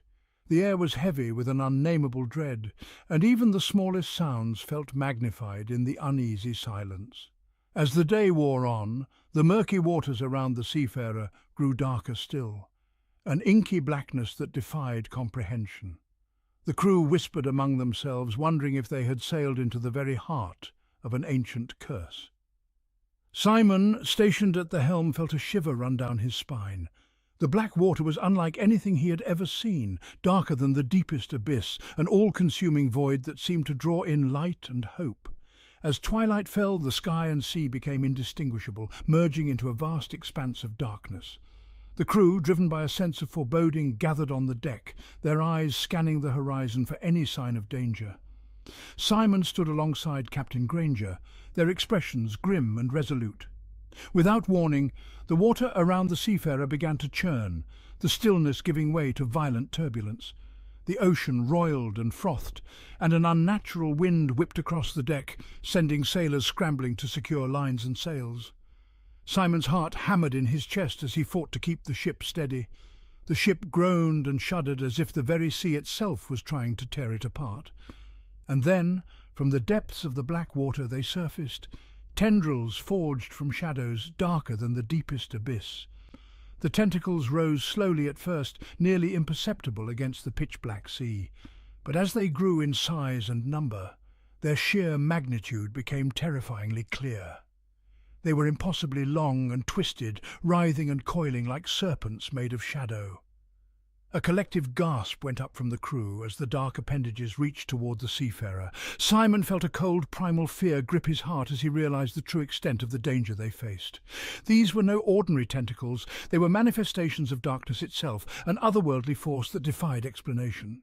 Captain Granger's voice rang out, cutting through the chaos. "To arms! Defend the ship!"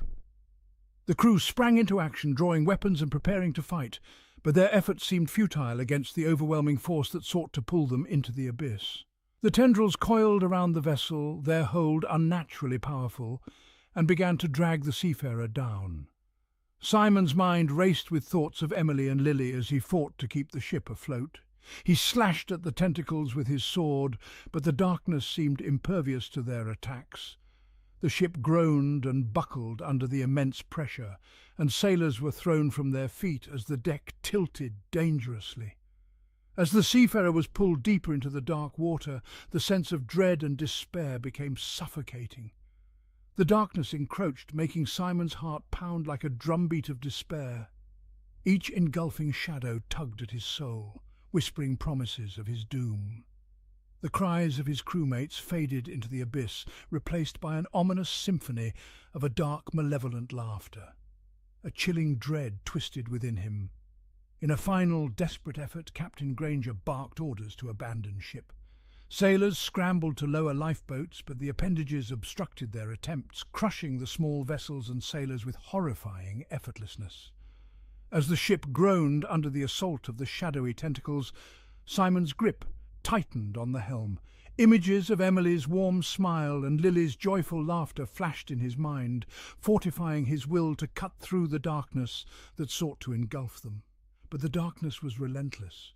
The tentacles tightened their grip, and the seafarer was pulled beneath the surface, swallowed whole by the black water. Simon felt himself being dragged down. His lungs burned for air as he fought against the inescapable pull, his vision dimming. When Simon regained consciousness, he found himself in a strange and surreal environment. The wreckage of the seafarer surrounded him, suspended in a pocket of air within the depths. The darkness pressed in on all sides, a living force that seemed to pulse with malevolent intent. Disoriented and gasping for breath, Simon struggled to make sense of his surroundings. The remnants of the ship floated around him, illuminated by an eerie, otherworldly glow that seemed to emanate from the very fabric of the darkness. In the centre of the wreckage, Simon's gaze was drawn to a peculiar sight, a glowing rift, a portal to another dimension. The rift pulsated with an unnatural light, casting strange shadows on the surrounding debris. As Simon approached the rift, he felt a powerful force tugging at his very soul. The rift was a gateway to the far realm, an alien dimension of chaos and madness that defied all known laws of reality. It seemed to pulse with a life of its own, drawing Simon inexorably closer. An otherworldly voice surged into Simon's mind, like a chorus of drowned souls, carrying an ominous resonance. "Welcome, mortal. You have wandered far from the light." Simon recoiled, clutching his head as the chilling voice resonated within him. "Who? Who are you? Drevar the Dark Devourer," the voice spoke within Simon's head, its words reverberating with an eerie echo of countless drowned souls. "You have entered my domain, and now you shall serve me." Simon's mind churned with fear and confusion. "Serve you? Why would I do that?" Drevar's voice grew even darker, more oppressive. "Because you have no choice. Your ship is lost, your crew taken by the abyss. But I can yet spare you. I can grant you power, strength beyond mortal ken. In return, you will fulfill my demands." Simon struggled against the overwhelming presence, but the eldritch energy seeped into his core, warping his thoughts. What? What do you want from me? "Harvest life force from the weak to appease my endless hunger," Drevar commanded, each word thrumming with dark authority. "Spread fear and terror, and let madness seep into the hearts of mortals. This is your new purpose." Simon's heart pounded, the faces of Emily and Lily flashing in his mind. "I will do what you ask," he said through gritted teeth, "but I will not harm my wife and daughter or anyone that I love." Simon had heard cautionary tales of deals with demons before. Drevar's laughter echoed like a cacophony of drowned voices, chilling Simon to the bone. "Very well, mortal, you may twist the demands as you see fit, but remember, my hunger is unending and you will feed me one way or another," Drevar warned in a condescending tone.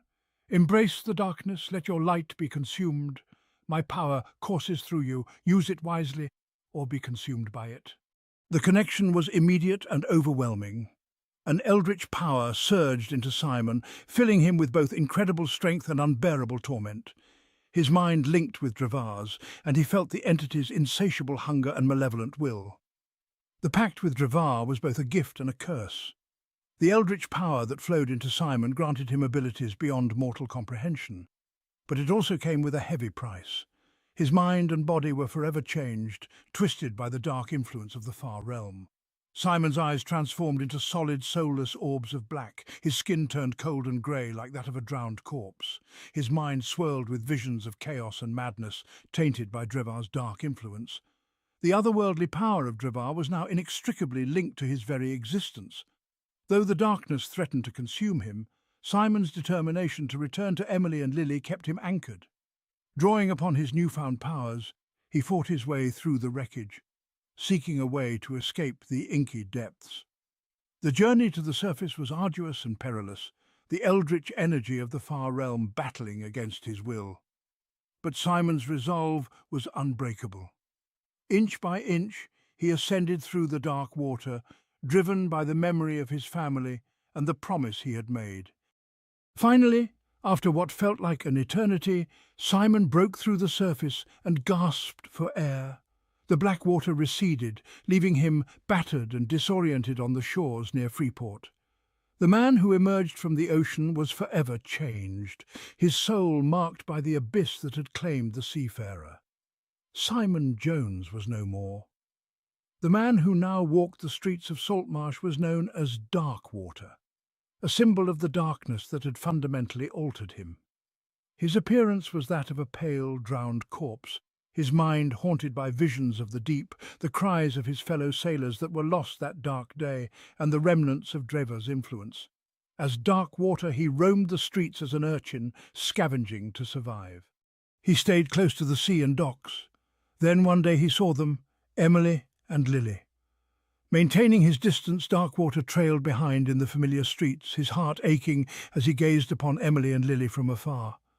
Emily's laughter as she comforted Lily was a bittersweet melody, dredging up memories of a life that now felt impossibly distant. He longed to rush to their side, to hold them both and reassure them that he had returned, but he feared his appearance would bring them only terror. Emily and Lily found themselves alone in a quiet alley as twilight descended upon them. Their path home was illuminated by the dwindling light. From the shadows emerged two sinister figures, their intentions clear. The muggers advanced, knives gleaming in the fading light. "Ahoy, puppet!" "And over your valuables, and no one needs to get hurt," one of the muggers snarled, his voice dripping with menace. Emily clutched Lily, her heart pounding with fear. "Please, we have nothing valuable," she pleaded, shielding her daughter with her body. The second mugger grabbed Emily's arm, yanking her away from Lily. "Surely a pretty lass like yourself has something sweet for me appetite," he growled, his eyes gleaming with lustful intent. From his hidden vantage point, Darkwater felt a surge of rage and despair. His family was in danger, and he could not stand idly by. Summoning the dark power that Drevar had bestowed upon him, he flung open his cloak, revealing the writhing black tendrils that snaked around his body.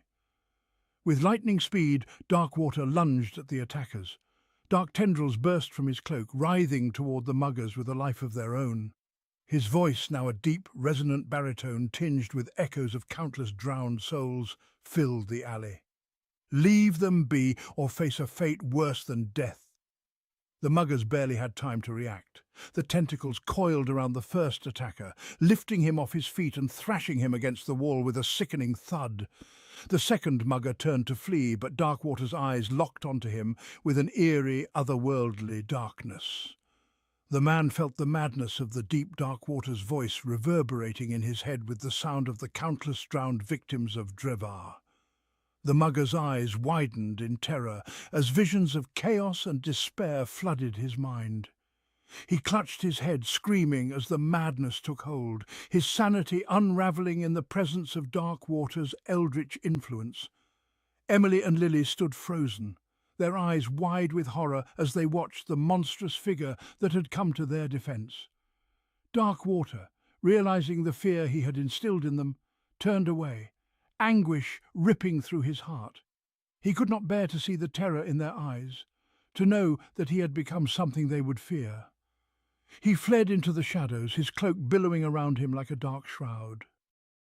Finding refuge in a deserted alley, he sank to his knees, the adrenaline leaving him trembling and breathless. The events replayed in his mind, each moment a painful reminder of the chasm now separating him from his family. His thoughts turned inward, grappling with the reality of his transformation. "I am a monster," he thought, despair washing over him. "But I can still choose how to use this darkness. I will become a defender of the innocent, a shadow that hunts those who prey on the weak." He looked down at his hands, dripping with thick black liquid. "One day I will find a way to rid myself of this curse. I will earn the right to stand in the light with Emily and Lily again. Until then, I will use these powers to protect those who cannot protect themselves. I will be their dark guardian, their shield in the shadows." So that was Darkwater, golden age of piracy slash Cthulhu sea adventure. It is actually one of my earlier short stories, and it was written as a origin story with the idea of making it into a series, which I still plan on doing. In fact, I'm currently writing the second episode. I think I did a particularly good job at character development and making you care about Simon and his family. Of course, you guys need to let me if I did do that or if I'm just kidding myself. But I think I did a good job of that, and I think because of that, the payoff at the end, it just made it more tragic and made you more connected with his loss and his sacrifice.